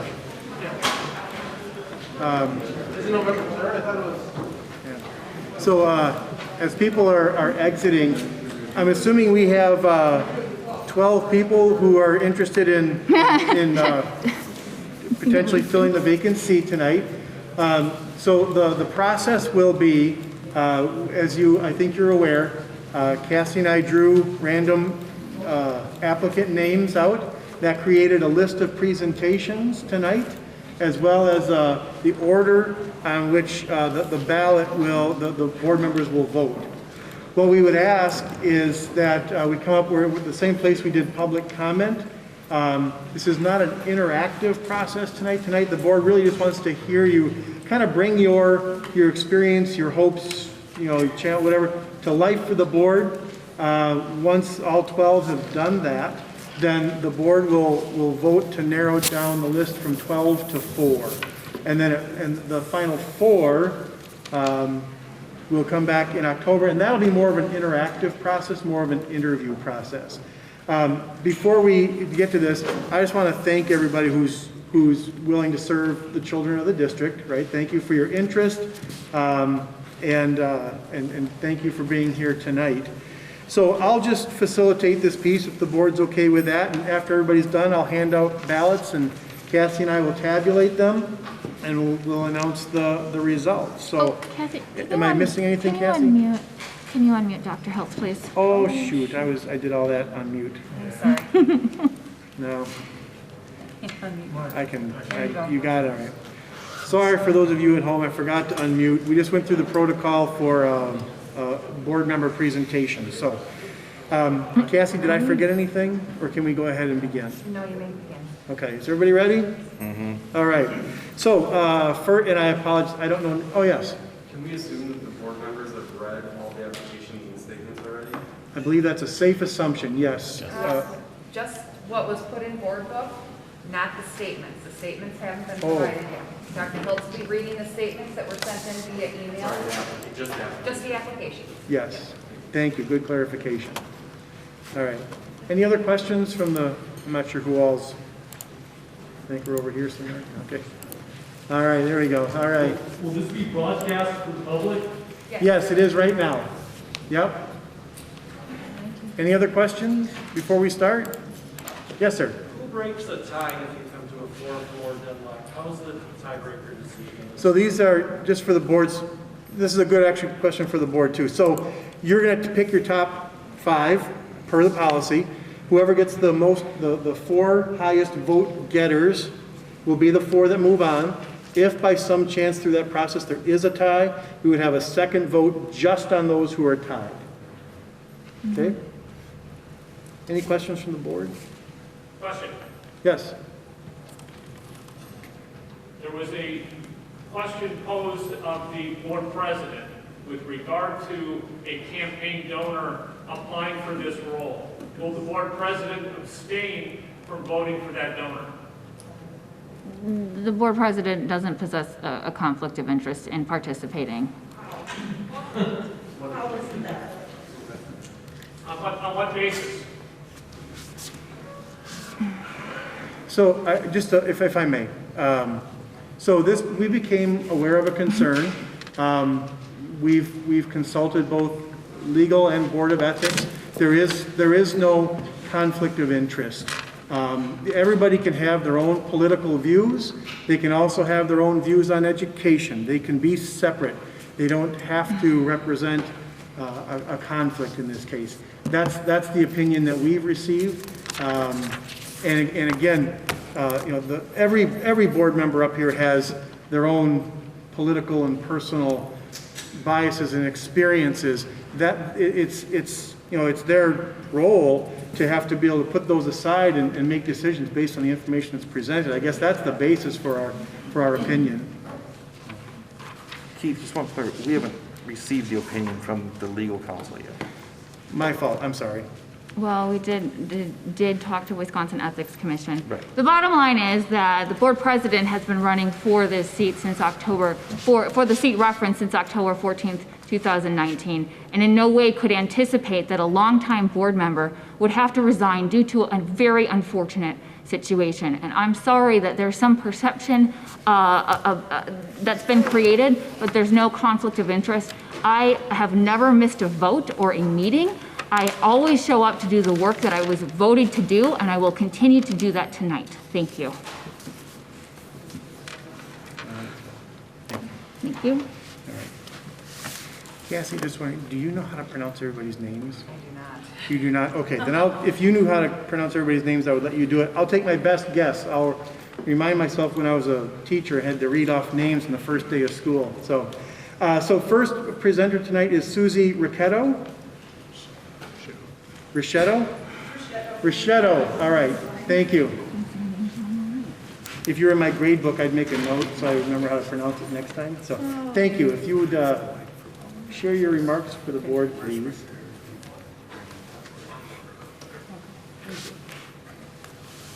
Well, that last few hours was a little bit hard act to follow. But yes, my name is Susie Ricchetto, and I want to thank you, Superintendent Hiltz, and school board members for the opportunity to address you. I want to personally thank you for all the extra effort and time you have put in these past few months as you have navigated through these unprecedented and difficult days. Treasure. What do you think of when you hear that word treasure? Sometimes we think about money, gold, or diamonds, our 401ks, or perhaps a possession that has been passed down through your family. But when I think of that word treasure, I think of something worth far more than gold or silver. I think of our children. They are not just the treasure of our hearts, but of our city, our state, and our nation. Without proper education, guidance, and direction towards their ability to become clear and logical thinkers, our nation will not continue to prosper. I believe it is the job of not just our teachers, but also the job of the parent, to be proactive in educating our children. As a school board, our most important constituents are the parents.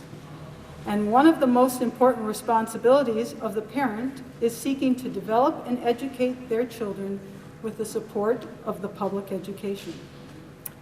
With regards to that, an impartial and balanced perspective is important, with a strong emphasis on respectfully considering all points of view. The school district's mission, and this has been noted a few times earlier this evening, is to advance student learning, achievement, and success. With that in mind, I will be paying attention to making sure students have the resources they need to learn, achieve, and to succeed. And the primary factors in them reaching that mission is the school board listens to the needs of the parents, that the school board ensures that they hire quality teachers, and to make certain that all of the other facilities and material needs are being met. And of course, that means that the district is adequately funded. In this time of financial challenge for the district and also for many working families, that does not mean just throwing more money at the problem, but rather a wise use of limited resources.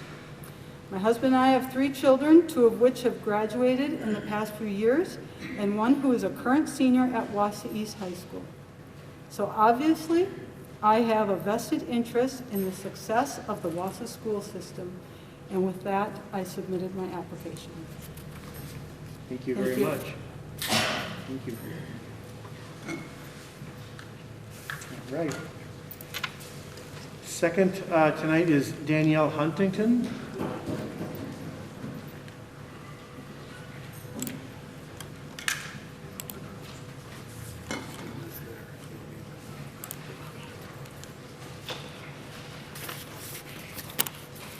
Good evening.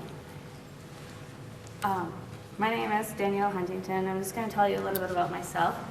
I have a bachelor's degree in biology and a double minor in chemistry and marine science. I used to work at the Medical College of Wisconsin, and I worked in a lab by myself, and I was bored. So I got a part-time job working at a REI, Recreation Equipment Corporation, and then I started working at a climbing wall. And then I realized that my part-time jobs were more fun than my full-time job. So I went back to the University of Wisconsin La Crosse, and I got my master's in recreation management with an emphasis in outdoor education, where I then was the director of teen services at the Boys and Girls Club of Portage County. I've had to work on their board with numerous community members like the United Way, Kiwanis Club. I've helped develop at the Stevens Point School District a homework center where I had to meet with lots of different parents.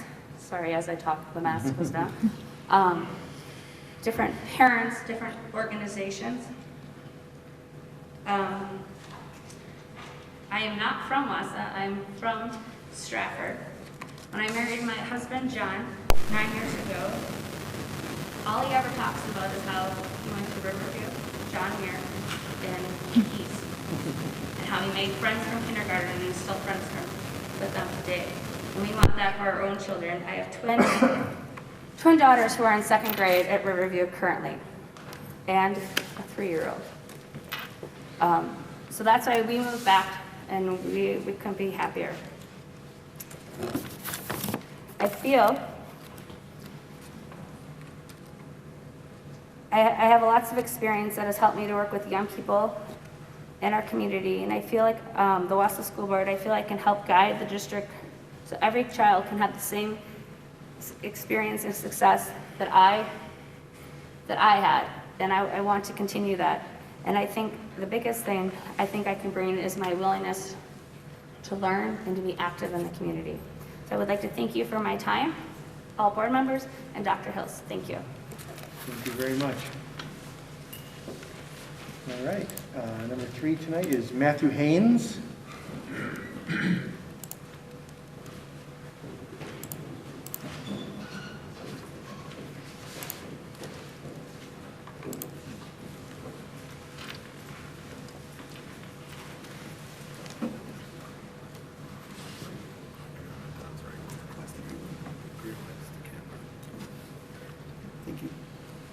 All right, good evening, board. First and foremost, I'd like to thank you guys for all the time and efforts you guys put in, and the stress level, like, just being here tonight, I can just imagine. It doesn't leave here either. I know you go home, and it is what it is.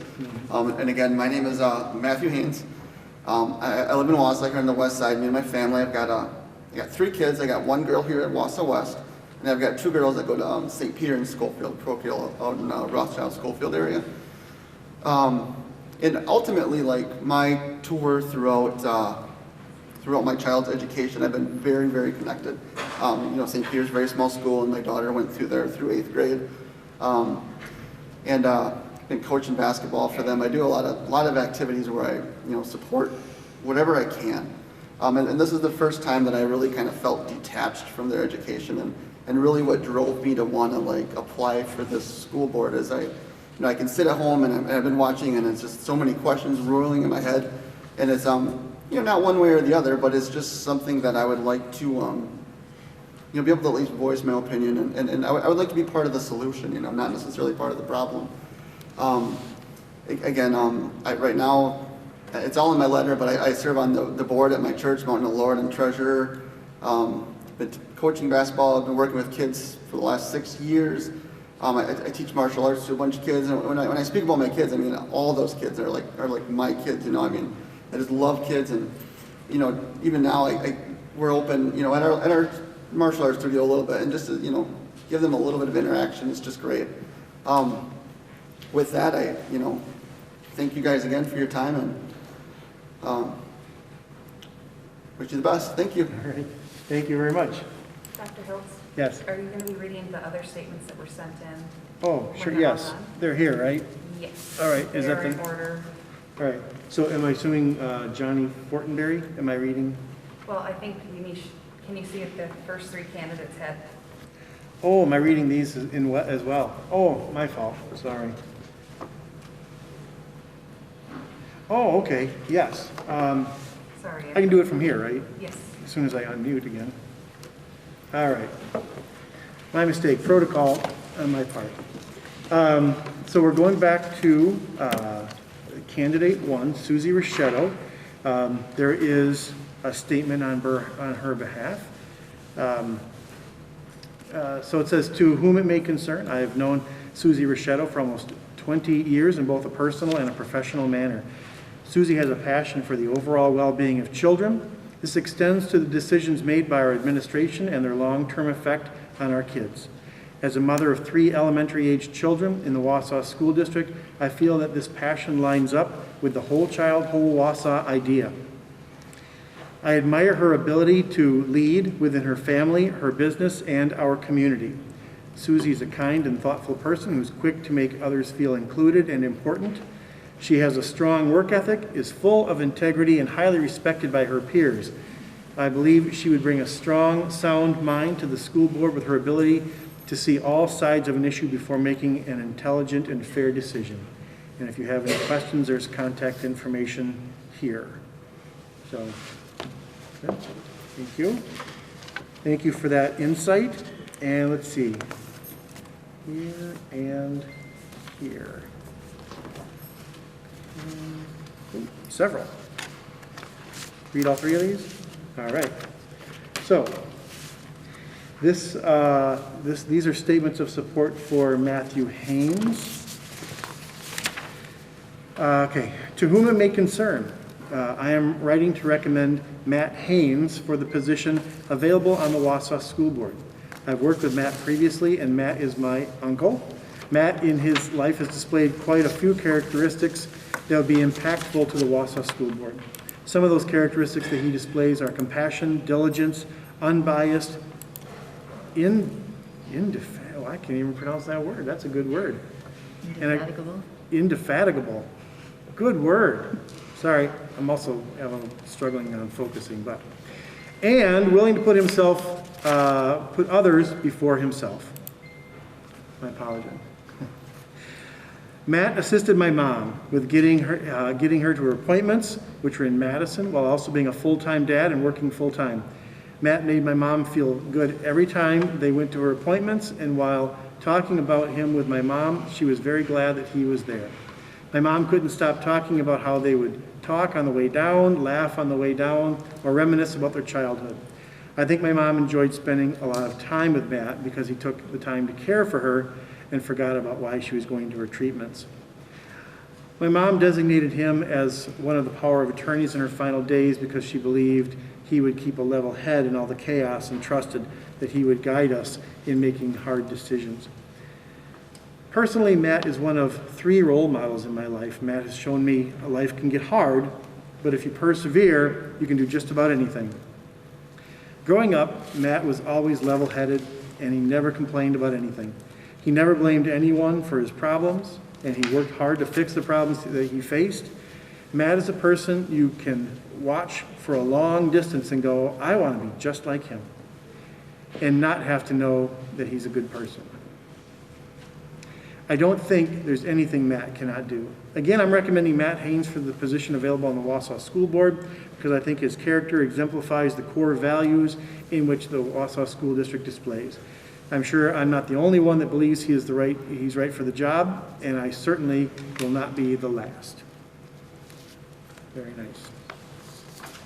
Second letter for Matt Haynes, to whom it may concern. I'm sending this email on behalf of my entire family to ask that you consider Matt Haynes, in parentheses, a Wausau community member and father, to fill the interim vacancy for the Wausau School Board. Matt has an impeccable desire in helping children grow, both mentally and physically. He's a wonderful father of 3 and husband. He's also dedicated to martial arts, where he has accomplished well-deserved leadership roles to include black belt degrees. He works with many children daily as a volunteer. Not only will you find Matt to be honest, but he's fair in all of his decision-making. He is a tremendous listener when it comes to people's needs. At this time, we need someone like Matt to be a voice of reason. His ideology is not based on politics, but people, especially children, and what is best for them. Matt Haynes is very well-rounded, ethical, and responsible community member who cares about Wausau and all of the community members. He's the voice of logic and reason and would embrace important relationships as the school board member. We don't think you could find another person who will work as hard as Matt would to create a safe and healthy environment for our children in this school district. We've known Matt for quite a few years, and he really is a welcoming individual who strives to better others' lives. He lives by rules of integrity and perseverance, and will never give up on doing what's right for all. Please consider Matt Haynes to fill the Wausau School Board vacancy. He'll be a wonderful asset to the board. Good. And third for Matt Haynes, I've known Matt Haynes and his family since 2013. Matt and his oldest daughter joined my karate school and have reached the rank of 3rd degree black belt. Daughters here we have both since reached black belt status. Matt is one of my best instructors and always there when I need him to help me. Matt's a great father and family man. In our student oath that we recite before each class, the first line is, I shall obey the 5 tenets of Taekwondo: courtesy, integrity, perseverance, self-control, and indomitable spirit. Matt and his family certainly live by these tenets. Matt and I are currently in the process of becoming a partner in business. All right. Very nice.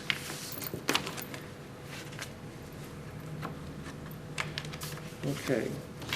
Mr. Fortenberry's next. Yes, all right, so. Next to speak to the board is Mr. Johnny Fortenberry.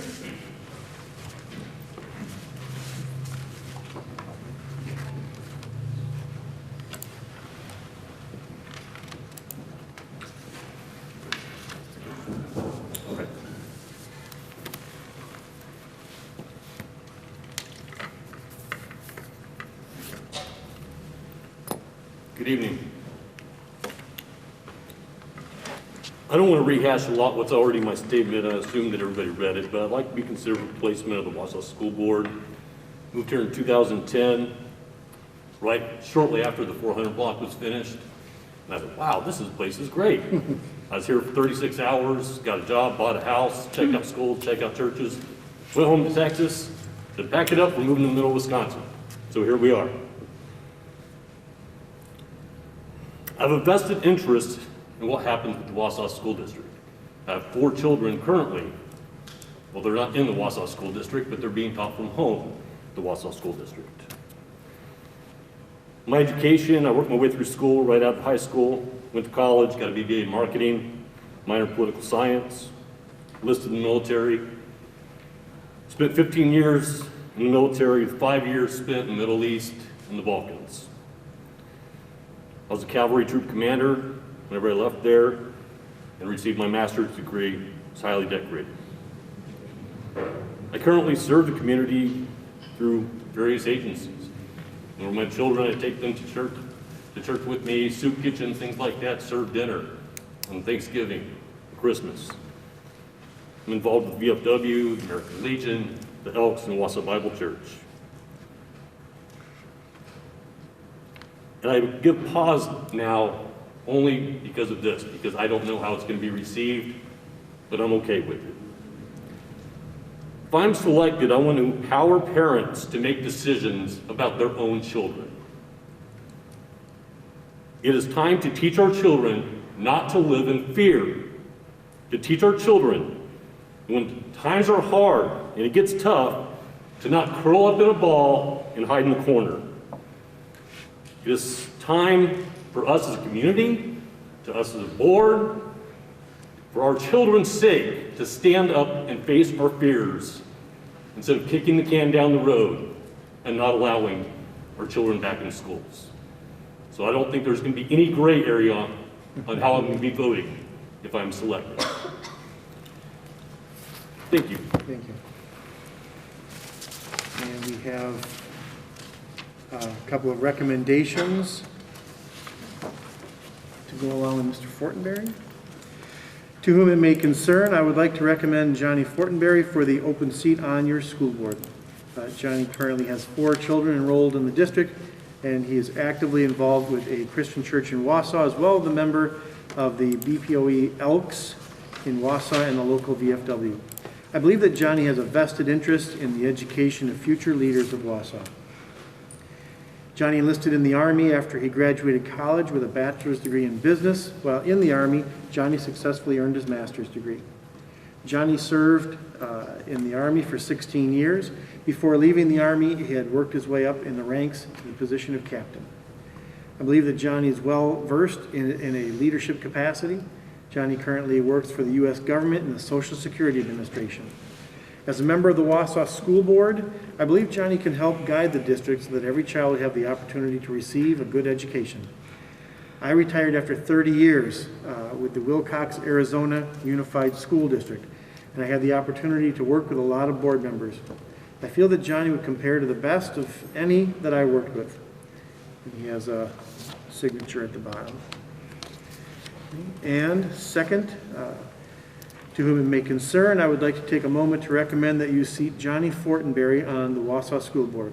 As his pastor, I've been encouraged by Johnny's sincere heart, his desire to serve, and his positive example as he leads his family. I believe Mr. Fortenberry to be an obvious choice to serve the Wausau School District. Johnny's an active member of this community and has a vested interest in the educational structure of the Wausau School District. As a father of 4, he has a great desire that our students receive the very best education that can be provided in an environment that's safe and conducive to learning. As a veteran and one who has sacrificed much for our country, Johnny is committed to listening, learning, and leading in order to provide an opportunity for students to recognize the great honor that is theirs to live as free citizens of the United States of America. If I can be of any help or provide additional information, please contact me. I believe Johnny Fortenberry would be an excellent addition to the Wausau School Board. Thank you for your time and consideration. So thank you to those 2 folks. And now we will move on to Dustin Peterson.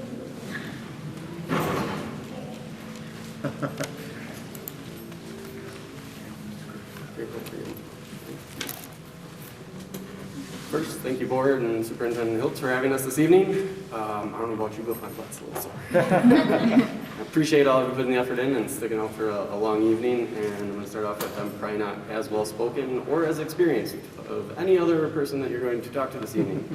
However, when I search long and deep about what I value, it's people, growth, and development. And that's really why I stand here today, because I would bet that everyone who's going to come up here is going to have a vested value in why they want to attend here. I have a daughter, she's going to be going to school here, absolutely. I went to grade school in Wausau, I went to middle school, I went through the redistricting and the who should go to the east and who should go to the west, so I attended Horseman even though I lived on the west side after attending an east side school, and I did all that stuff. And more so as in my statement, what I wanted to share is I'm kind of the unseen path or the unlearned path. And I went to high school with the narrative to go to college, get good grades, become a doctor, because I wanted to become a doctor. Do everything, worked 3 jobs through high school, played sports pretty much every season until I realized I wasn't good at 2 of them, so I just focused on 1 my senior year. Did all that, followed that narrative, went to college, had a great time, wouldn't trade that experience for a world, but I here stand before you as a college dropout from Marquette University. I was an honor student in high school, something that most people would say successful, right? And I didn't see that success. I attended college, it wasn't the greatest experience educationally, just because my learning style was not as of everyone else that I was around. Had lots of people tell me I'd be great and do great things, and I started to not believe them once I left school, and then I just decided to work on myself. And I stand here before you as a senior branch manager of Associated Bank, and I know that doesn't necessarily matter, but I'm 35 years old, I don't have a college degree, and I am partially responsible for 4 branches in our central Wisconsin area. So to me, leadership and development is some of the most important stuff we can do. And you can do that not through college education, but things you learn. And that's kind of my focus is I want equality for all our students, and I also want them to have the education that they understand that there's not just one path to success. We talk about success and achievement here at the Wausau School District, and I fear that not a lot of people know what that is. And that's what I challenge all of you to question is, what does that look like for each student? And if you could tell me that you could say for 100 students what their success and achievement will look like, I'd have to disagree with you. And so my value of being on this board is to bring an outside perspective. I don't have a bachelor's degree. I don't have a master's degree. My boss tells me to keep getting it. I don't really see a value in it right now because I haven't been told no yet, because I don't have that degree. And that's not from an education, it's from persistence, perseverance, and working hard. I want our students to recognize that there are many, many, more than they would ever even understand, paths to success. And what we do and how we present ourselves as people and as human beings is the utmost important. So, as kids, that's what we should teach first. How to be a good human being. Our society has changed so much since the things that my grandfather has taught me. And I want to impact those decisions that those students make, and not because of a political nature or anything, but just because it's a good human being decision for those around us. That is probably the most important part. Sometimes I just feel like we go with a narrative and we don't help our kids self-discover and understand things. And I want to be that outside perspective to help make decisions. People would question my ability to listen. I just like to support things with facts, and that's how I kind of run. When I go to leadership, I ask all my colleagues, what is going to determine your success, your development, your growth? You tell me. I'm going to help you get there. That's what I want to do. I live by 3 pillars pretty much, and that is communication, teamwork, and a positive attitude. If you're good at those 3 things, you can be successful in anything that you do, and you have to help other people recognize that. That's what I want to do. I want to help people recognize that they can make an impact by communicating, working together, and maintaining a positive attitude through all of that.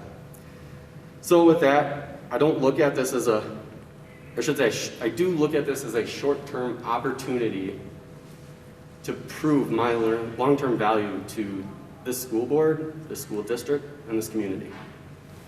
Thank you. Thank you.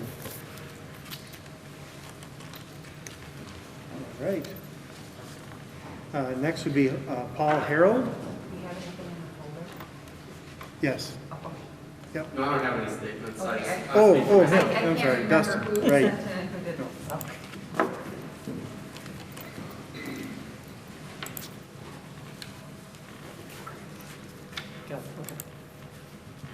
Good evening, and thank you for the opportunity to present myself to the board. Any good interview panel offers diversity, and tonight we're trying to get from 12 or 13 down to 4. I believe I offer diversity. I'm a father of 4. 2 children have graduated from Wausau West, all the way through from Stettin to John Muir, and I have to say they're set up for success. Couldn't be happier with the teachers, principals, administration, and coaches that really fostered their development. Very, very pleased, can't say enough. Also, father of 2 young children. I've got a kindergartner and a second grader. Tech-savvy kids, they're making it work. I can see the passion of the teachers. They love their teachers, but I also know that this isn't where we want to be. I'm here tonight, not really because of my own kids, but because of my coworkers and what I see happening in our community and with their children. I work for a large business a little west of Wausau here. It's food processing. We were considered critical infrastructure. We have been operating since the beginning of COVID pretty much every day with the exception of holidays. And it's people like my coworkers that are responsible for putting stuff on the grocery store shelves when you go in. Hardworking. I like to say we're an extension of the Wausau School District. Many of our many of our employees either have come through Wausau schools or neighboring schools. Some, this is a stop on a career. Others, it may be their first job. We are diverse like the Wausau School District. We are diverse in age, gender, and ethnicity. About 50% of my coworkers don't speak English as a first language. Right? There's 5 or 6 languages spoken in our facility. I see on a daily basis the struggles that some of these families have with regard to the virtual schooling that we're in. It's real, right? We are a 3-shift operation. We work with any parent that needs help and have modified schedules. And we've got people that are with their kids all through the school day, and then they'll come work an 8 or 10-hour shift with us. We've got others that will be with their kids during the week, work the weekend shifts. And we've been fortunate to be able to offer that to them. You know, that care and concern is real. I'm afraid that many of those children will be left behind. They're not as tech savvy, right? Maybe the caregiver doesn't have the greatest grasp of the English language. Getting these kids back in school is critical. My fear for them is that these families are torn. I also am concerned that this is our future workforce, and we need to get these kids early, and we need to develop that. I mentioned that we are critical infrastructure, so I am familiar with COVID and managing in the COVID environment. I've done the risk assessments, I've done the partitions, put procedures in place for social distancing, I've done the contact traces.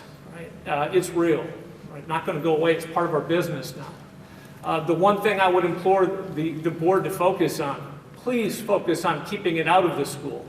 And that's the engagement of the community and the education of the community, so that we're not allowing someone to come in and offer the opportunity for spread. I'm a data-driven leader that's empathetic. Right? I deal in a world of gray. It's not black or white. I'm balancing multiple priorities on a daily basis. I believe I would bring those same attributes to the board. And lastly, I think you got a flavor for I will challenge. I will do it in a respectful way. Right? I'm passionate. I was pleased that 12 or 13 people also demonstrated that same passion. Right? We get 12 or 13 are willing to sign up for a task that's likely to be thankless for the next 6 months. And honestly, some good things are going to come out of this. I honestly believe it. So with that, I thank you for the consideration. I'd like to move to the next step, be able to talk more about my experiences and what I think I could bring to the board to assist. Thank you. Thank you. And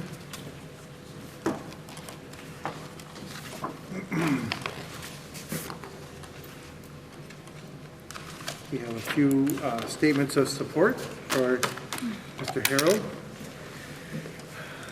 Good evening, Wausau School Board. I'm Zach Reeder, a 2017 graduate of Wausau West and now a senior at St. Norbert College. I'm thrilled to know Paul Harold is a candidate for this open school board position.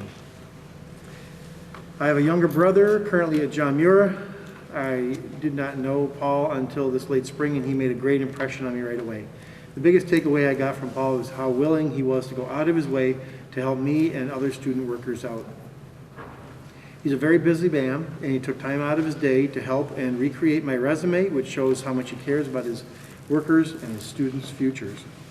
Furthermore, Paul demonstrated outstanding safety, flexibility, and inviting work environment that made coming to work feel welcoming and stress-free.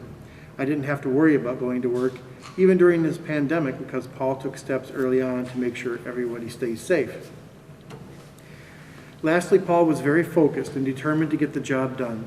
He brought energy every time he came over, which helped make it easier to finish the task. The job could get lonely at times, but when Paul came over, it was always a pleasure talking to him because he was always trying to get to know us better and kept offering life lessons and tips. Paul will be a great addition to the board and will make contributions for students and their families. Okay. Second testimony. Dear Wausau School Board members, Paul Harold would be a fantastic addition to the Wausau School District School Board, and I encourage you to select him for an interview. As a business professional with many years of management experience, he's well suited to identify situations and processes within our public school system that would benefit from a view through a business management lens. The school board would greatly benefit from the methodology gained from his years of managing large corporations with many employees. Paul's a natural-born leader, subjective thinker, and problem solver. His subordinates, peers, and leadership endorse his many skills at every opportunity. Our mutual acquaintances say very positive things about Paul, often citing their experiences with him as positive and motivational. Raising 4 children of his own in Wausau, he has a long-time vested interest in our local public schools. I've known and worked with Paul professionally for nearly a decade and believe that he brings wisdom and critical thinking skills to every conversation we have. I strongly encourage your review of his application and conduct an interview to learn more about him. As a member of the Wausau community for greater than 20 years and a parent of 4 children who have been part of the Wausau School District, I appreciate you reviewing my recommendation for this position.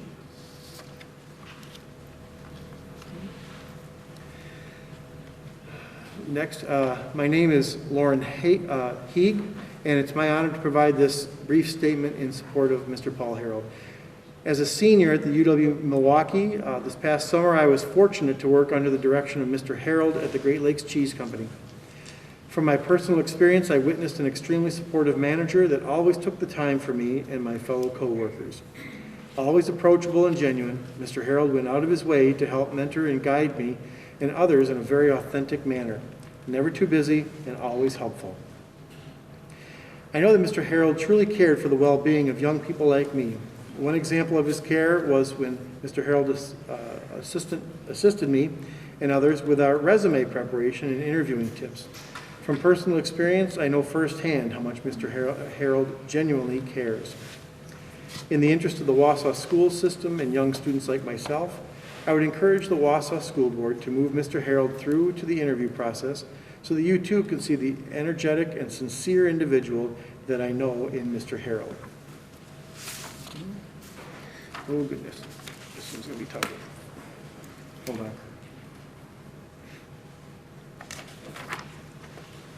Okay. My name is Chang Yang, and I am the communications specialist at Great Lakes Cheese. In the past, I've worked as the board director of the Salvation Army, United Way, and North Central Technical College. Board advisor for leadership of Wausau. I was also the board president of the Hmong Association for 3 terms. With my background and experience, I believe I know what it takes to be a strong leader. I've worked with Paul Harold for several years, and I'm confident in his leadership abilities. Paul has always stood for diversity, inclusion, and being community-centered. A few years ago, he had a huge expansion and transformation of our company.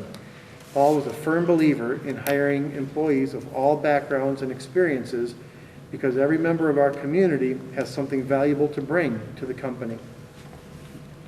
I am certain his open and inclusive mindset is exactly what a diverse community such as Wausau needs. His encouragement and motivational strategies help to bring our diverse workforce together. I have 4 children of my own, two of which are in the Wausau School District. The other 2 have graduated and are pursuing college degrees. I would feel extremely comfortable with Paul leading the school board. I know he will have the best interest of all of our children in mind. He is someone I know I can put my full trust in. All right. Thanks for those. Next is Kay Grueling.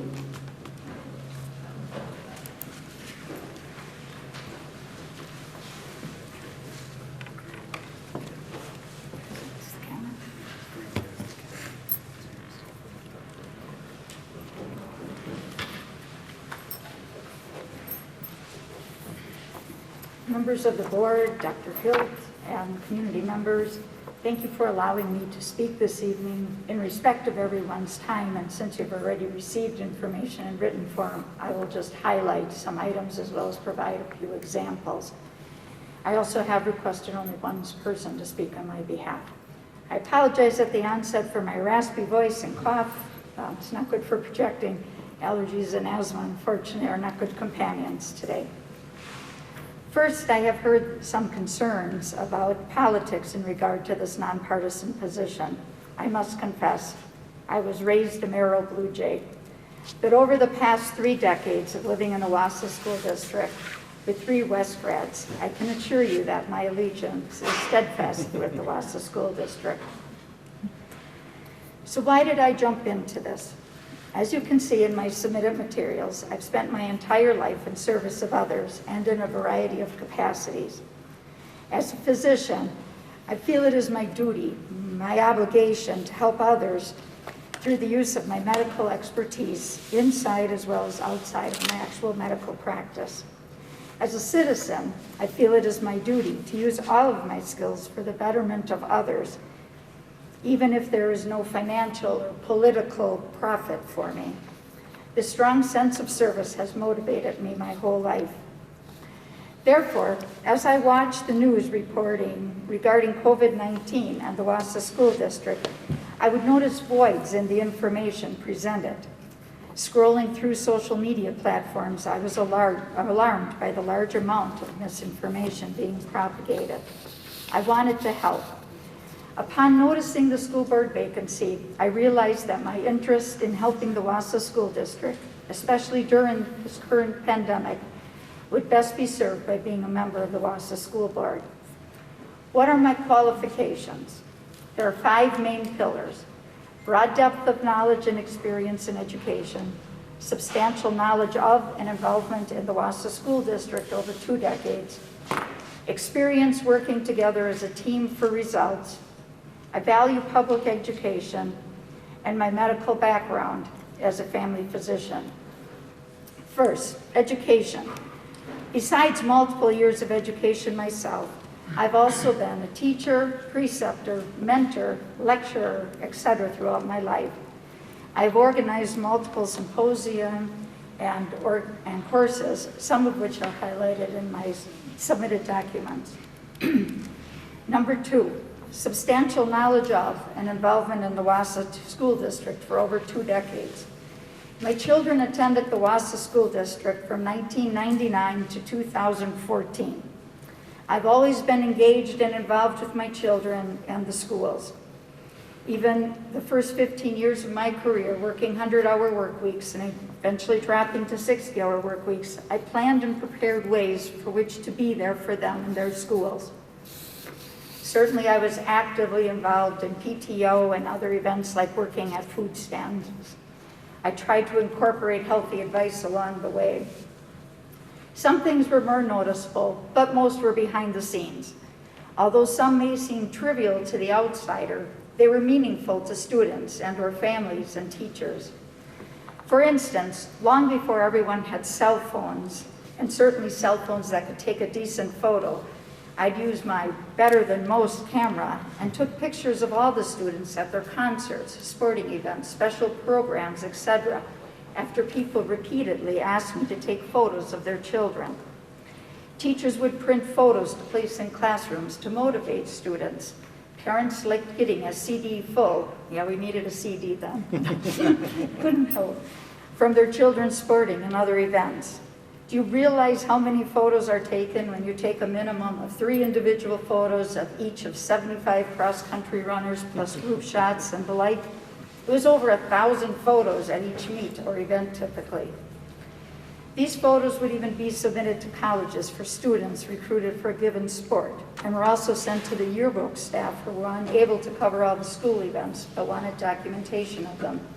In fact, some of my photos are on the walls of Applebee's. Applebee's had solicited yearbook staffs for photos in creating the murals. More recently, since the graduation of both my children, I began organizing the Wisconsin Singers of UW-Madison Student Clinic and workshop, as well as a public performance. I obtained sponsors, write the grants, and organize the day-long event. The program raises thousands of dollars each year for the West Music Department programming, helping replace funds lost due to past budget cuts. This is a healthy and educational fundraising event from which the students as well as the public benefit. I was recognized by the Wausau School District with the Friends of Education Award in 2015 for my efforts, which are ongoing annually. My family and I support the Wausau School Foundation with annual gifts to support educators and students in our district. We also created and support the Global Language Scholarship annually awarded to a West graduate to promote the importance of learning about other languages and cultures. Number 3, working as a team. I currently serve on 6 boards of directors, including 3 in Madison and 3 in Wausau. I also serve on the various subcommittees and in leadership roles. I volunteered for numerous different groups and committees in the past decades. Most of these were vastly different groups in terms of composition of people, ideologies, and motivations, and the like. Throughout my career, I have worked as a team to achieve the best care and outcomes for patients. Boards are not run with top-down leadership, but rather by group collaboration. I understand that listening and discussing are the keys to successful teamwork and outcomes. Most importantly, we need to have compassion and respect for everyone in order to fuel the success of the team, in this case, the board. Number 4, I value public education. I have shown through my endeavors over my lifetime that I strongly believe in a comprehensive, quality education for all. 5th pillar, my medical background, and in particular as a family physician. As a family physician, I routinely cared for people literally from birth to death, delivering the patient, and ultimately when people die. I've cared for students and school staff. As such, I understand the difficulties, barriers, and successes that there are within a large school district. I've provided impromptu medical care in curricular and extracurricular settings, whether having a teacher seek me out at a school concert to evaluate and treat an intractable or persistent nosebleed, even packing the nose so the student could return to stage and avoid a visit to the ER. Or helping a student hyperventilating from a panic attack at a baseball game, only to be pulled away as he was improving to evaluate and treat an umpire who passed out and wasn't doing well. I've treated sprains, evaluated concussions, stabilized fractures, etc. As a family physician, I'm accustomed to working with the whole medical team, as well as the patient's family and the greater community. I am the person who gathers all the information from everyone involved and creates a workable plan to meet everyone's needs. I'm accustomed to breaking down medical information into smaller, digestible bites so everyone can understand and process the information. I'm accustomed to helping out in whatever situation with which I'm confronted. I'm there to help and provide my medical expertise. In summary, I understand many aspects of the Wausau School District and have been highly involved with the Wausau School District for decades. I am knowledgeable about many aspects of education and have experience working as a team. I am thorough, thoughtful, hardworking, and think independently without preconceived ideologies. I understand that complex problems require complex solutions. All these areas are ways in which I can contribute to the board and the Wausau School District as a whole. However, my greatest asset is my role as a family physician and being medically knowledgeable. Although this would always be of benefit, it is now particularly vital for the Wausau School District and board as we deal with the various accommodations needed due to the COVID-19 pandemic. Thank you. Thank you. Oh, I have a real live speaker. It's Keith Montgomery, former dean of UW. My name is Keith Montgomery. I'm a resident of the Wausau School District. I'd like to begin by wishing Kay a happy birthday. I'm just getting that in here before midnight. I've known Kay and her family for almost 30 years, and I know that in everything that she's undertaken Professionally and in community service, she's shown herself to be conscientious, hardworking, and ethical.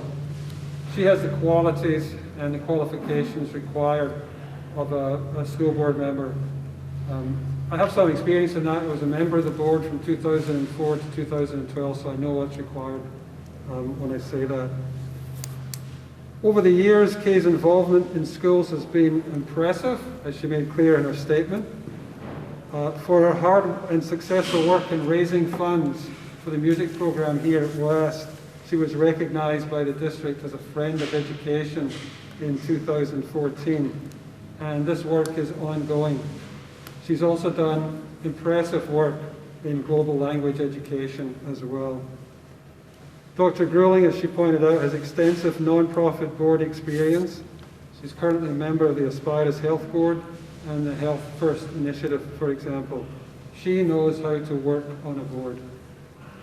Dr. Grueling has medical expertise, and she's outlined the exact value of this in her application. I will add, as a family practitioner, she knows infectious disease, but she also knows the broader impact of disease on child and family health. Dr. Grueling has the professional and community experience that is needed now and in the long term, and it's my great pleasure to support her application. Thank you very much.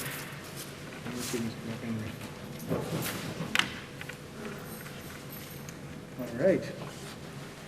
Next would be Nicholas Bisgrove.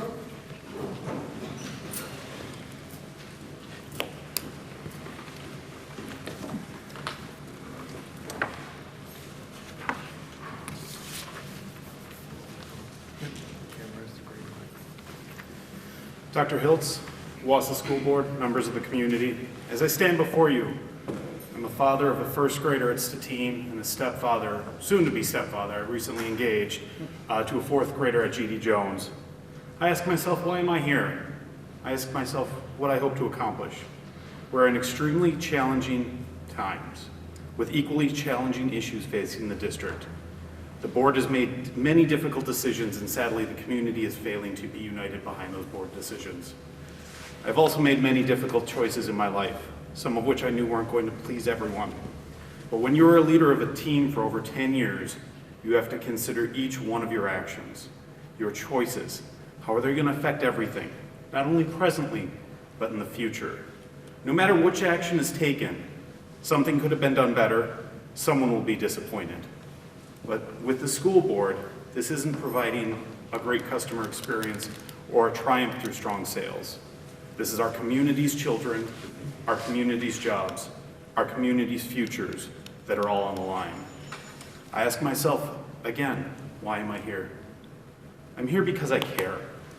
I founded an event called Kids Groove to provide a safe family entertainment experience for the community and raise funds for local children's organizations.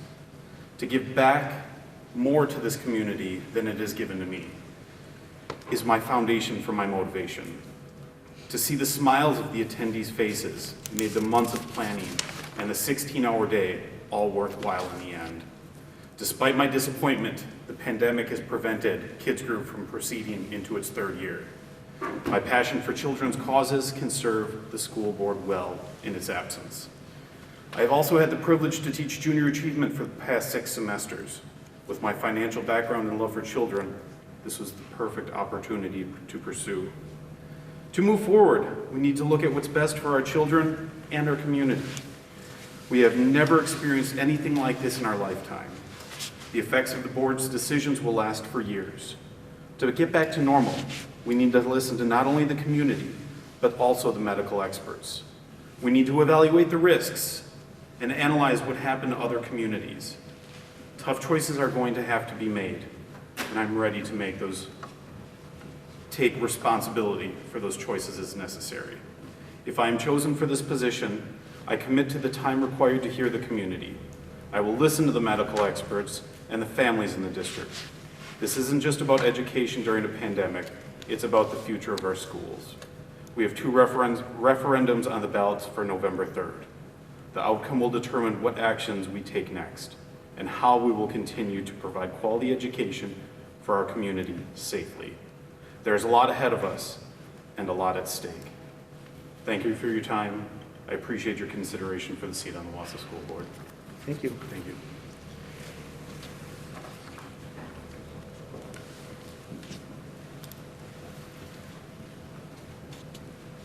Okay, good. Sorry, just want to make sure I had the right letter.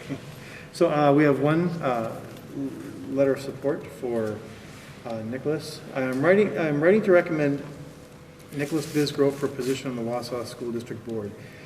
I have known and worked with Nick for the past 5 years, and he's a highly qualified candidate for the position of Wausau School Board member. He has lived in Wausau most of his life and is involved in the community and his children's education. In a time when things are so uncommon because of the pandemic, the school district is tasked with making decisions that are not always popular, but are necessary for the health and safety of children. Nick has experience in making those difficult and sometimes unpopular decisions with keeping all factors in mind to make the educated decision. I place my trust in Nick every day, knowing he bases things on the reality of the situation and helps people to understand the overall long-term effects and not just the immediate fix to a problem. Nick would be a tremendous asset to the parents, children, and employees of the Wausau School District, and I recommend him without reservation. And if you have any questions, we have contact information. So, thank you for that. All right. Next is Jeff Lee, and I think did he come back? He left? Mm-hmm. Okay, so Jeff Lee used to be on the board, but he's left, so we'll consider him without that comment, without that statement. Next is Lorraine Beiersdorf. Oh, nope, sorry. She withdrew. Mm-hmm. My fault. Next is Cody Nicolai.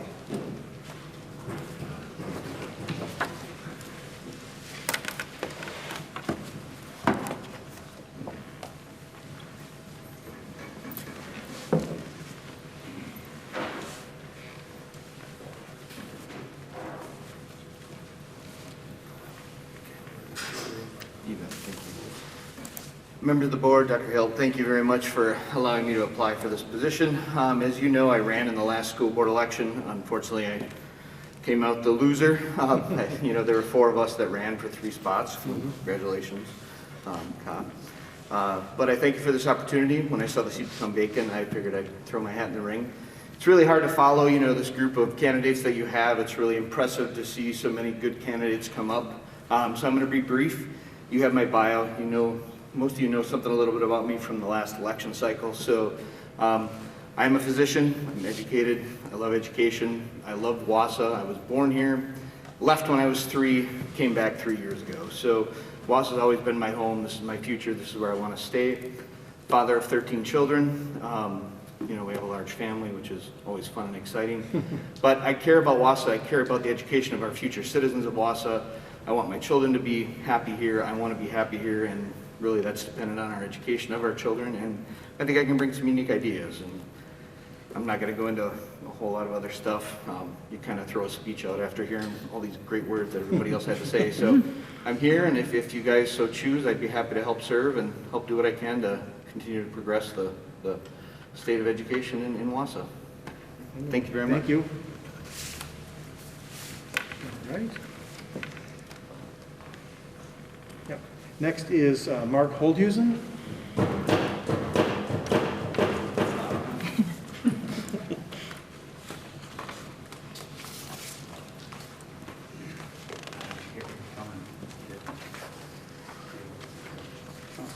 What are you doing back there? So, I want to bet with John. I said it would be after 10 o'clock that I went up. So I don't know if we didn't bet any money or anything. So he was wrong. So I'm Mark Holdhusen. A lot of you know me. I also ran a couple years ago, shared a stage with Jim, Jane, Teresa. In running that, I finished 4th in that election, also a loser. So I've had conversations with many of you. You've read my emails that I've sent you numerous times over the years. I didn't just show up here willy-nilly. I've been active for years and years. I served on the boundary rebounding, that's not a word, but when we changed the boundaries after the last referendum, I served on the Title I Parent Partnership Advisory Council with John and Andrea when she was on it. So, I guess a little bit about me. If you don't know, I'm an engineering professor at UW Stevens Point at Wausau. I have 2 kids. One is in 6th grade, one is in 8th grade, both at John Muir. I'm not going to talk a whole lot. I do have quite a few people that wrote in for me, and I'd like to at least talk. I tried to curate those people, and I know if you're not giving the names, it's okay. Can I tell them who wrote for me? So Julie Schell is the former principal at Lincoln, which is where my students attended. She wrote a letter on my behalf with that relationship between parent and principal. Retired teacher Brad Schmicker wrote on my behalf. A colleague of mine, Jill Stukenberg, who's also a parent of kids at Lincoln. My kids are no longer there, but they were at Lincoln when I was there. And Steve Schmidt, who's the proprietor of Snapshot Science, does a lot of after-school programs. He and I, well, he really runs the program. I just kind of open doors for him and help out when I can. Underwater robotics group that we do for middle and high school students around the district. So these are the people. I'll let them do the talking for me about my qualifications. Hopefully you read about me when I ran a couple years ago. So you kind of know where my stances are, so I won't take up any more of your time, but I do appreciate you letting me chat tonight, and I hope to see you soon. Thank you very much. Thank you. All right, so I will read the references from Mr. Holdhusen. It's my great pleasure to recommend Mark Holdhusen for the school board position vacated by Teresa Miles. As his colleague and friend, I am confident he will make a valuable member of the board. As a retired teacher who worked in the Wausau schools from '91 to 2013 and continued to do so as a substitute teacher, I'm well aware of both the history of the district and the challenges it currently faces. I spent the 2014-15 school year as a long-term substitute, running the library at Lincoln, where the Holdhusen children were enrolled. Both Mark and his wife, Ilana, dedicated themselves to advocacy for Lincoln. Additionally, Mark Holdhusen and I team taught a robotics class at the local college's summer enrichment program for children, College for Kids. Finally, my wife, Sarah Rudolph, worked on the campus as one of Mark's faculty colleagues. Through all these connections, I have found Mark an exceptionally thoughtful, caring, creative, and dynamic presence. Most notably is Mark's steadfast dedication to the education of his own children and all other students. His choice to remain in the Lincoln neighborhood reflects an appreciation for the neighborhood school concept. Having interacted in various capacities with Mark since he moved to Wausau has given me ample opportunity to explore shared and divergent ideas about educational philosophy. While his teaching takes place at the college level, he demonstrates avid interest to the nature of learning in relation to all learners. As both a parent and educator, he remains vigilant about technology and other dynamics shaping the learning environment. Beyond everything, true commitment and investment in the community make this individual an excellent fit for the school board. Please give Mark Holdhusen your most serious consideration in your search for a new school board member. Second, to whom it may concern, I'm writing this letter in full support of Mark Holdhusen in his application and interest in filling the vacant seat position on the Wausau School District Board of Education. I've known Mark for approximately 9 to 10 years and have firsthand experience working with him in an administrator-parent role in the Wausau School District at Lincoln Elementary School. I was the principal of Lincoln Elementary School for 5 years, in 12 to 17, and Mark served as a member of the PTO Executive Committee and functioned as the president, co-president, and essentially the foundational member of the parent-teacher organization for all of those years. Mark is a caring, dedicated, devoted, and educational advocate for his children, the school, and its families, and education as a whole. He has a profound dedication to the greater good of the school and our Wausau community, and worked closely with the diverse family demographic that was presented in the Lincoln school community. He's fair and inclusive. Mark was involved sometimes solely and independently in supporting many school activities and events in which this list is not extensive or fully inclusive of all. Scholastic book sales, parent Title I family nights, PTO meetings, fundraising events, egg roll sales, and site council advocacy. Mark is a true professional in the field of education, acting also as a professor of engineering at the UW-Stevens Point at Wausau.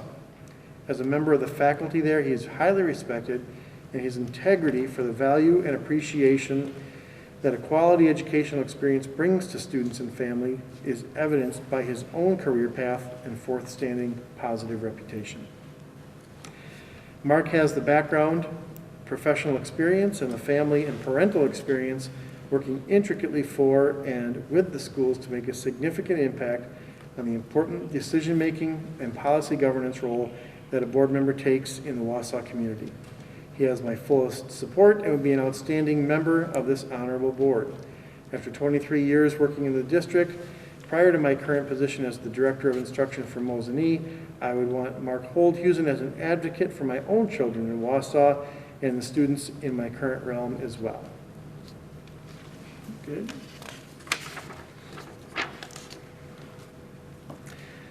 All right, dear members of the Wausau School Board, I'm writing in strong support of Dr. Mark Holdhusen's application to fill the newly opened school board seat. I've known and worked with Dr. Holdhusen for 10 years. He's fair, deliberate, and a clear communicator, and strongly committed to the success of all students. Dr. Holdhusen, an engineer, is a problem solver by training and a collaborative colleague in nature. We teach together at UW-Stevens Point in Wausau, and in numerous faculty meetings and service committees, I have observed his effective approach to tackling difficult problems. Dr. Holdhusen knows how to ask questions. He's not afraid to do the work of gathering facts and vetting information. He listens and collaborates with others and is able to sort through choices while keeping big picture values in mind. I cannot think of anyone better able to step in and serve collaboratively and constructively with the board at this time. He will truly be an asset in the difficult decisions before the board now.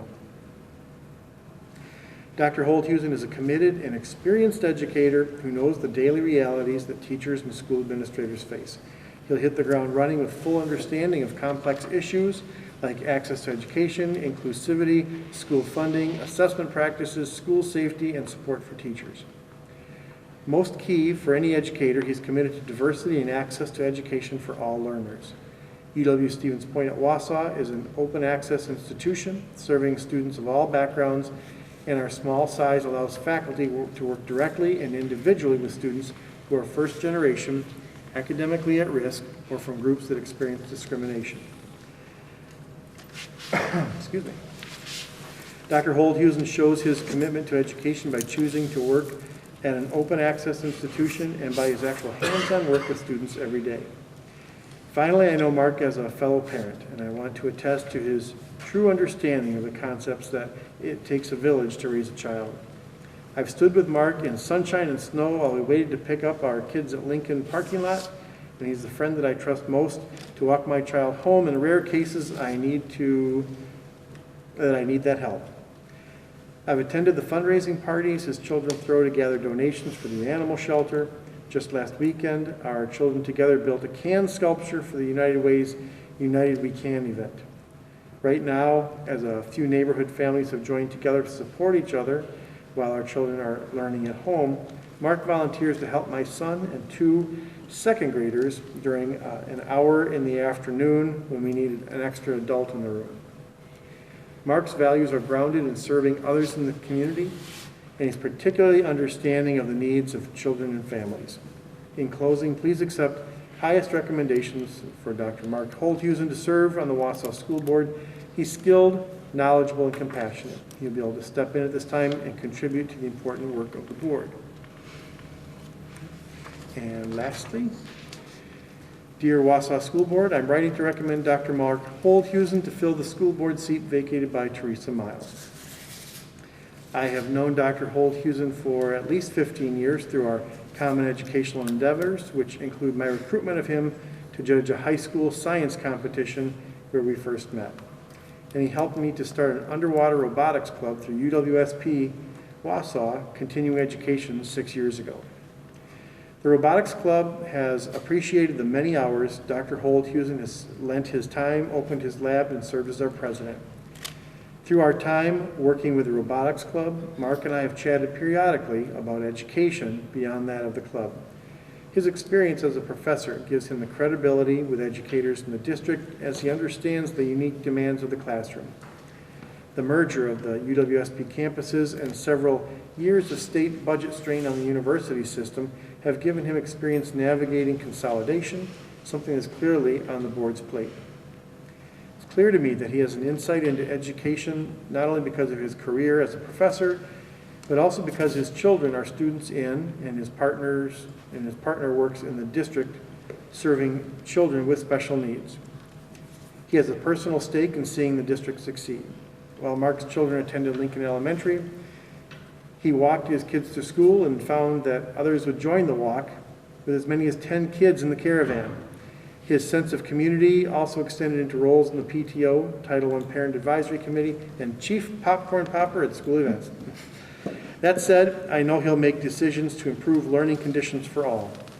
Mark is open-minded enough to listen and consider viewpoints that differ from his own, even while researching the facts as a science professional would to inform his vote on the board. He ran for the school board in 2019, finishing 4th. Mrs. Miles finished 3rd. My question for the Wausau School District voters is, why did we have to wait until now?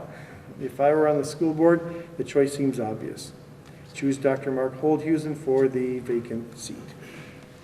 All right, there we go. Thank you to those folks. And I think Todd McDonald.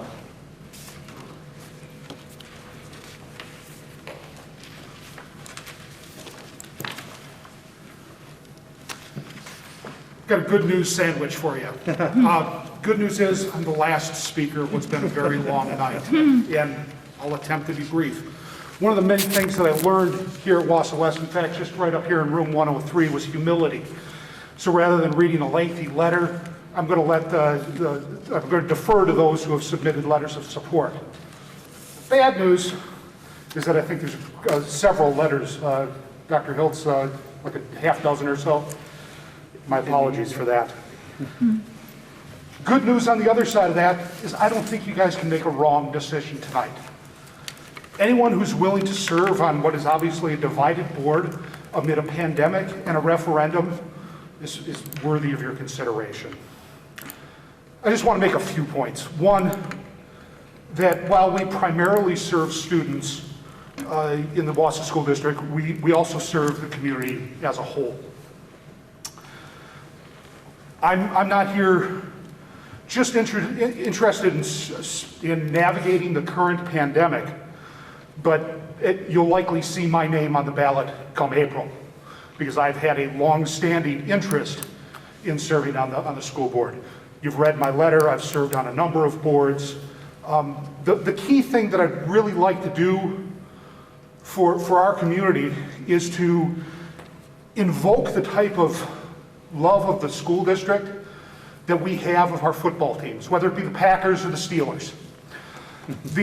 That we don't talk about decisions that are being made by the school board as they, but rather we as a community are making decisions. In my career as a civil engineer, I had lots of those instances where I'd be talking with friends or relatives, and they say, well, what are they doing over on Highway 51? I said, well, actually, I'm part of they, because I was in the room when we made that decision, and here's what's being done and why it's being done. But let's recognize that it's being done on behalf of the entire community, that it's not a they decision, that it is a we decision that's made by people that are responsive to the voters of the school district. And with that, again, I'll defer to my many letters of recommendation. Thank you for your time, and thank you for staying up so long. Thank you. All right. We do have a few. So, to the Wausau School Board. My name is Lee Peak. My wife and I live on Emerald. I don't know if I've seen that. We have 2 daughters at John Muir Middle School. and I'm writing to support Todd McDonald's appointment to the Wausau School Board. I've known Todd McDonald now for 8 years, dating back to when we were both elected to the Marathon County Board for our first terms. In my time serving on the board, he proved himself to be a clear-headed, nonpartisan leader in our community. Todd and I did not always vote the same, but I always respected him and his views. I knew that he would hear all sides of the arguments, weighing the merits of those arguments and drawing his own voting decision based not on what one side wanted him to do. Instead, his decisions and votes were based on what he felt was the appropriate action to take to better the community and those who live and work here. Excuse me. We're at a pivotal time with the board. The group is split. Split down the middle as a board. It's no secret to anyone watching. I urge the school board to refrain from bringing in another like-minded thinker in the hopes it swings votes to your side. Depending on whatever side they fall on, and do what's best for the people you represent. Please bring in a member that will offer a fair-minded and level-headed approach who will ultimately respond to the needs of the district. Please consider someone that will work for the advancement of the students, teachers, and community. Board members, as I mentioned, I have 2 children at John Muir and a vested interest in this appointment. Todd himself is a substitute teacher in our school district and has 2 kids in our schools. I know he understands the struggles that parents and students alike are facing right now at such a critical time. There's no question in my mind that even given the opportunity, Todd would again serve fairly and thoughtfully, working for the betterment of our district. That's why I respectfully request you give strong consideration to his appointment on the Wausau School Board. All right, second. I'm urging the Wausau School Board of Education to strongly consider Todd McDonald for appointment to the board. I've known Mr. McDonald for 31 years. He's a respected leader in our community and is a vocal supporter of education. He's a product of the Wausau School District, and I believe he would represent the will of the taxpayers who actually fund our school system. Dear school board members, please give Todd McDonald consideration for the vacant seat on the Wausau School Board. I've known Todd for 10 years through being members of St. Anne's Parish here in Wausau and the various functions we've been involved in at St. Anne's. I found Todd to be very open-minded and caring. He has good leadership and organizational skills. He's patriotic and committed to serving on the school board to ensure that our students will become future leaders, will get the best education our system can offer them.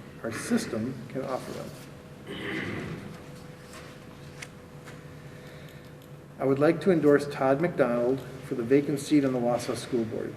Dear members of the board, as a concerned citizen of the Wausau School District and as a retired educator, I'm continually impressed by Todd McDonald's attention to detail, his insight into complex matters, and his concern for those around him. Todd is a man of action. He is not content to merely watch as things happen, but strives to make things better. His insight into his daughters and other young people is amazing, as he is able to connect with them in ways very few of his generation are. I've known Todd for about 10 years, having met him at a church function where we both volunteered to be group leaders for a Bible study program. Todd is gregarious and alive as a presenter. He exudes enthusiasm in a way that makes you want to listen to his insightful thoughts. Todd is intelligent, respectful of others who might have differing opinions, and is not afraid to change his position based on new information. With his financial background, Todd has a firm grasp of the realities of real-world financial limitations and opportunities. In short, I cannot think of a better person to have in a position of trust like that of the Wausau School Board. I hope you give him serious consideration. This is written in support of Todd McDonald joining the school board. He's a very level-headed and kind individual that truly listens to what everyone says. I think he'd make a great addition to the Wausau School Board. Dear Wausau School District School Board, this is to offer my support for the selection of Todd McDonald to the Wausau School Board vacancy. I've known Todd for about 15 years and have shared memberships with him on the board of directors for the local branch of the Professional Technical Society, where he served as a director and president at different times. Todd is fair and balanced, not prone to forming or giving opinions until in possession of all relevant facts from all relevant sides of an issue. Being an engineer, he's analytical, but without the reticence or lack of empathy that's stereotypical of engineers. He knows how to listen, analyze, make a decision, and then explain his position. Those are all excellent and necessary qualities for a board member. Add to that his children's attendance of Wausau School District schools, and it underscores his reason for caring. Okay, members of the Wausau School District Board of Education. I've known Todd for 5 years through our congregation at St. Anne's in Wausau. We had the chance to work together with the youth of our church on several occasions.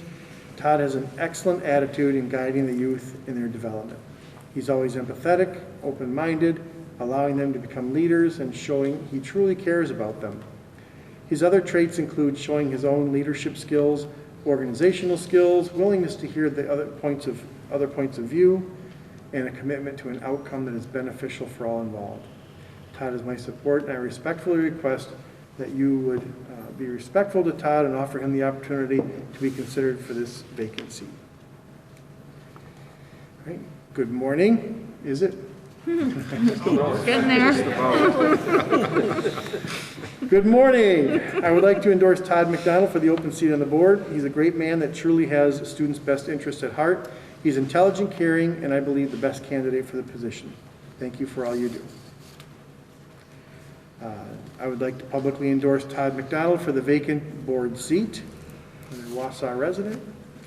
Dear Wausau School Board members, I am writing to strongly urge you to consider selecting Todd McDonald to fill the current vacancy on the Wausau School Board. I've known Todd for approximately 8 years. We initially met while serving together on the Pastoral Council at St. Anne's Church in Wausau. I have the highest regard for Todd's intellect, integrity, passion, and commitment to community service. Todd comes from a family of educators and is a graduate of the Wausau school system. He has 2 daughters currently attending Wausau schools and is very involved in their education, school activities, and community service. I have no doubt that Todd has the best interest of students in the district at heart, including his own daughters. You can expect him to be an asset and to make wise and thoughtful decisions as a board member. Todd McDonald will be a wise choice to fill the current vacancy. And lastly, please consider Mr. Todd McDonald to fulfill the vacancy of member Teresa Miles. My primary acquaintance with Todd is through our church, St. Anne's, where Todd and his family are active members. He's a devoted father to his wife and family. In addition to his faith and family, Todd has been active in several community organizations at all levels. Todd has a good combination of analytical and interpersonal skills as he is an engineer by training, as well as training in business administration. In addition to his formal training, Todd also exhibits the temperament which would make him an asset to the school board. Todd's familiar with the Wausau School District as he is a product of it, as well as having children that are students in it. Thank you. So there we go. Okay. So again, thank you. As some of you have mentioned, lots of highly qualified people. Thank you for your interest. At this time, if there aren't any questions, I'll pass out the ballot. Cassie, is that next? I'm sorry, am I jumping ahead? There's a little bit here. There's 12. Right. Yeah, there's a little bit. Okay. So thank you so much, Dr. Hiltz, for all of that reading and taking us through that. And just to echo Dr. Hiltz's gratitude, we thank you as well for your willingness to step up and serve in this capacity. This would be for a limited term commencing on October 12th, 2020, and running throughout April 26, 2021. So at this time, we're going to vote. There shall be 12 names on the ballot, and board members must sign their ballots. The ballots will be tallied by Superintendent of Schools, Dr. Hiltz. Each board member may vote for a maximum 5 applicants to move forward to the interview portion, which will be on October 12th. You may vote for 5, but we're narrowing it down to 4. In the event of a tie, Dr. Hiltz addressed that, but we'll address it again should that actually happen. Are there any questions? Otherwise, is everybody prepared to vote? Okay, perfect, thank you.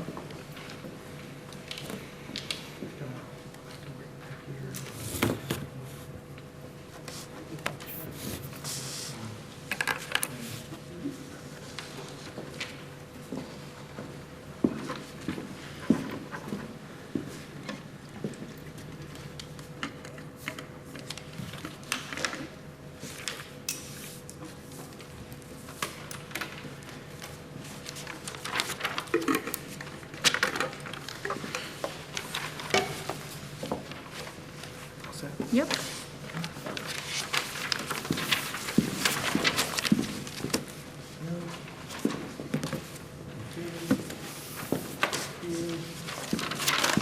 Just not come back in fast. Collecting everybody's papers. This is done. All right. Thank you. All right.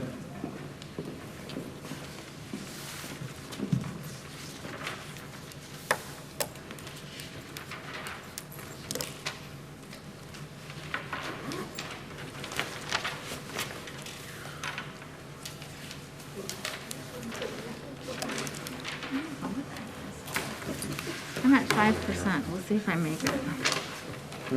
I'm at 5%. Anybody's iPads die? Mine Most died. of you? Yeah, I had to turn the camera off to save some battery. One thing's for sure, we can't always promise meetings like this. I think we set a standard here.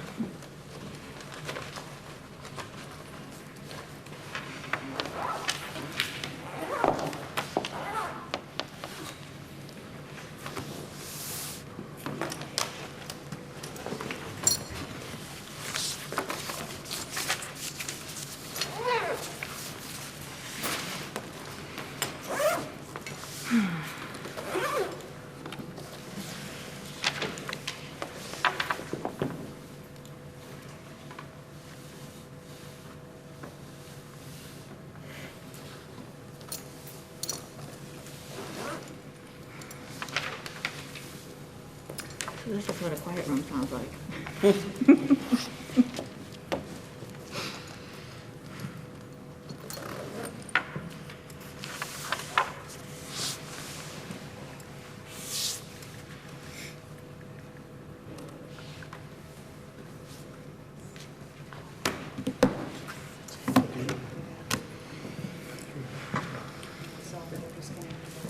Okay. Well, how could it go any different? We have a tie. Of course. Wait, hold up. Oh, goodness. Okay, so so again, kind of representing the quality of the candidates, we got votes all over, but we do have, so we can announce the top two, correct? And then vote for the next four. Am I right? Yes. Okay. So the top two vote getters, sorry. Highlighting them. Thank you, sorry. Kay Grueling and Jeff Lee. So now we should probably take these ballots and edit them for the board. So we have four people who got 4 votes. So we have another set of ballots. We will just alter these quick and we'll just have you vote just for the 4 who got the 4 votes to get the last 2 positions. Right? So how many votes? So what do we pick 2? So in this case, we Okay, 3. should follow the same rules as we did in the first ballot, which is, I think, half, right? Well, actually, we Half need plus 2 more 1? candidates. Yes, let's vote for, Don't we need Three 2 and a more half plus candidates? Did you need 2 or? we have 2 We candidates. have 2 candidates, Oh, we okay. need 2 So we more. need 2 We more. need 2 more. Let's see, 1, 2, 3, 8 of you, 2 is 16. We should get maybe an odd number. Vote for 3. Let's go look at this number. Let's vote for 1 less let's than, see. we have 4, right? So, yeah. So we have 4 candidates. We'll ask you to vote for 3 and see if we can get some separation. The 4 candidates are Susie Richetto, Paul Harold, Nicholas Bisgrove, and Mark Holthusen.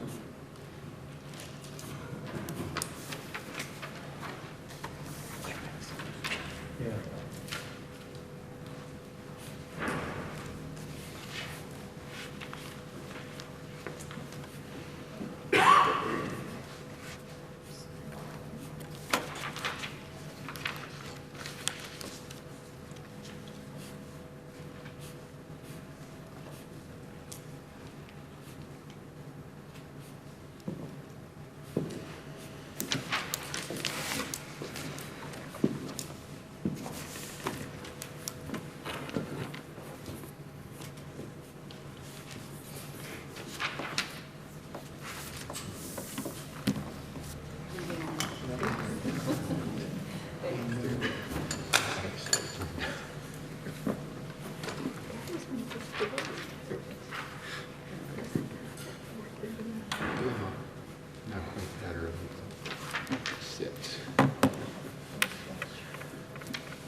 Go. Yeah. Go.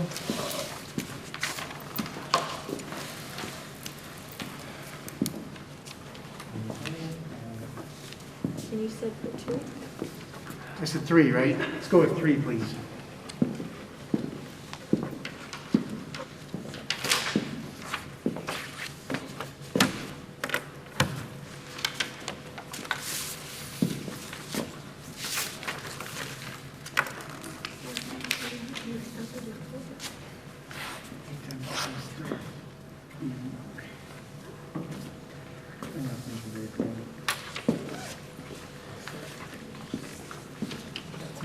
Yep. Thank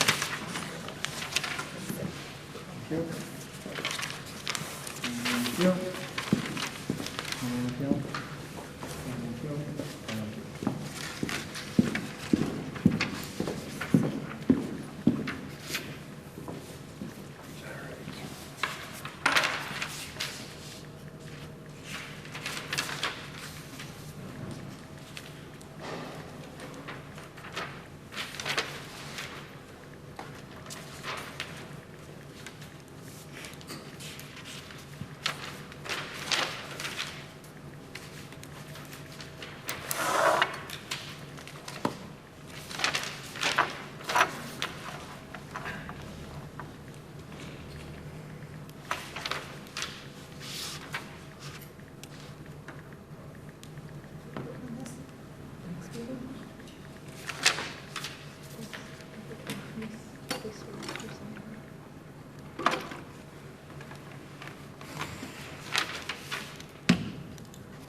Okay. Okay, so we have our top 4. So moving on for the October interviews of the board will be Kay Grueling, Nicholas Bisgrove, Jeff Lee, and Mark Holthusen.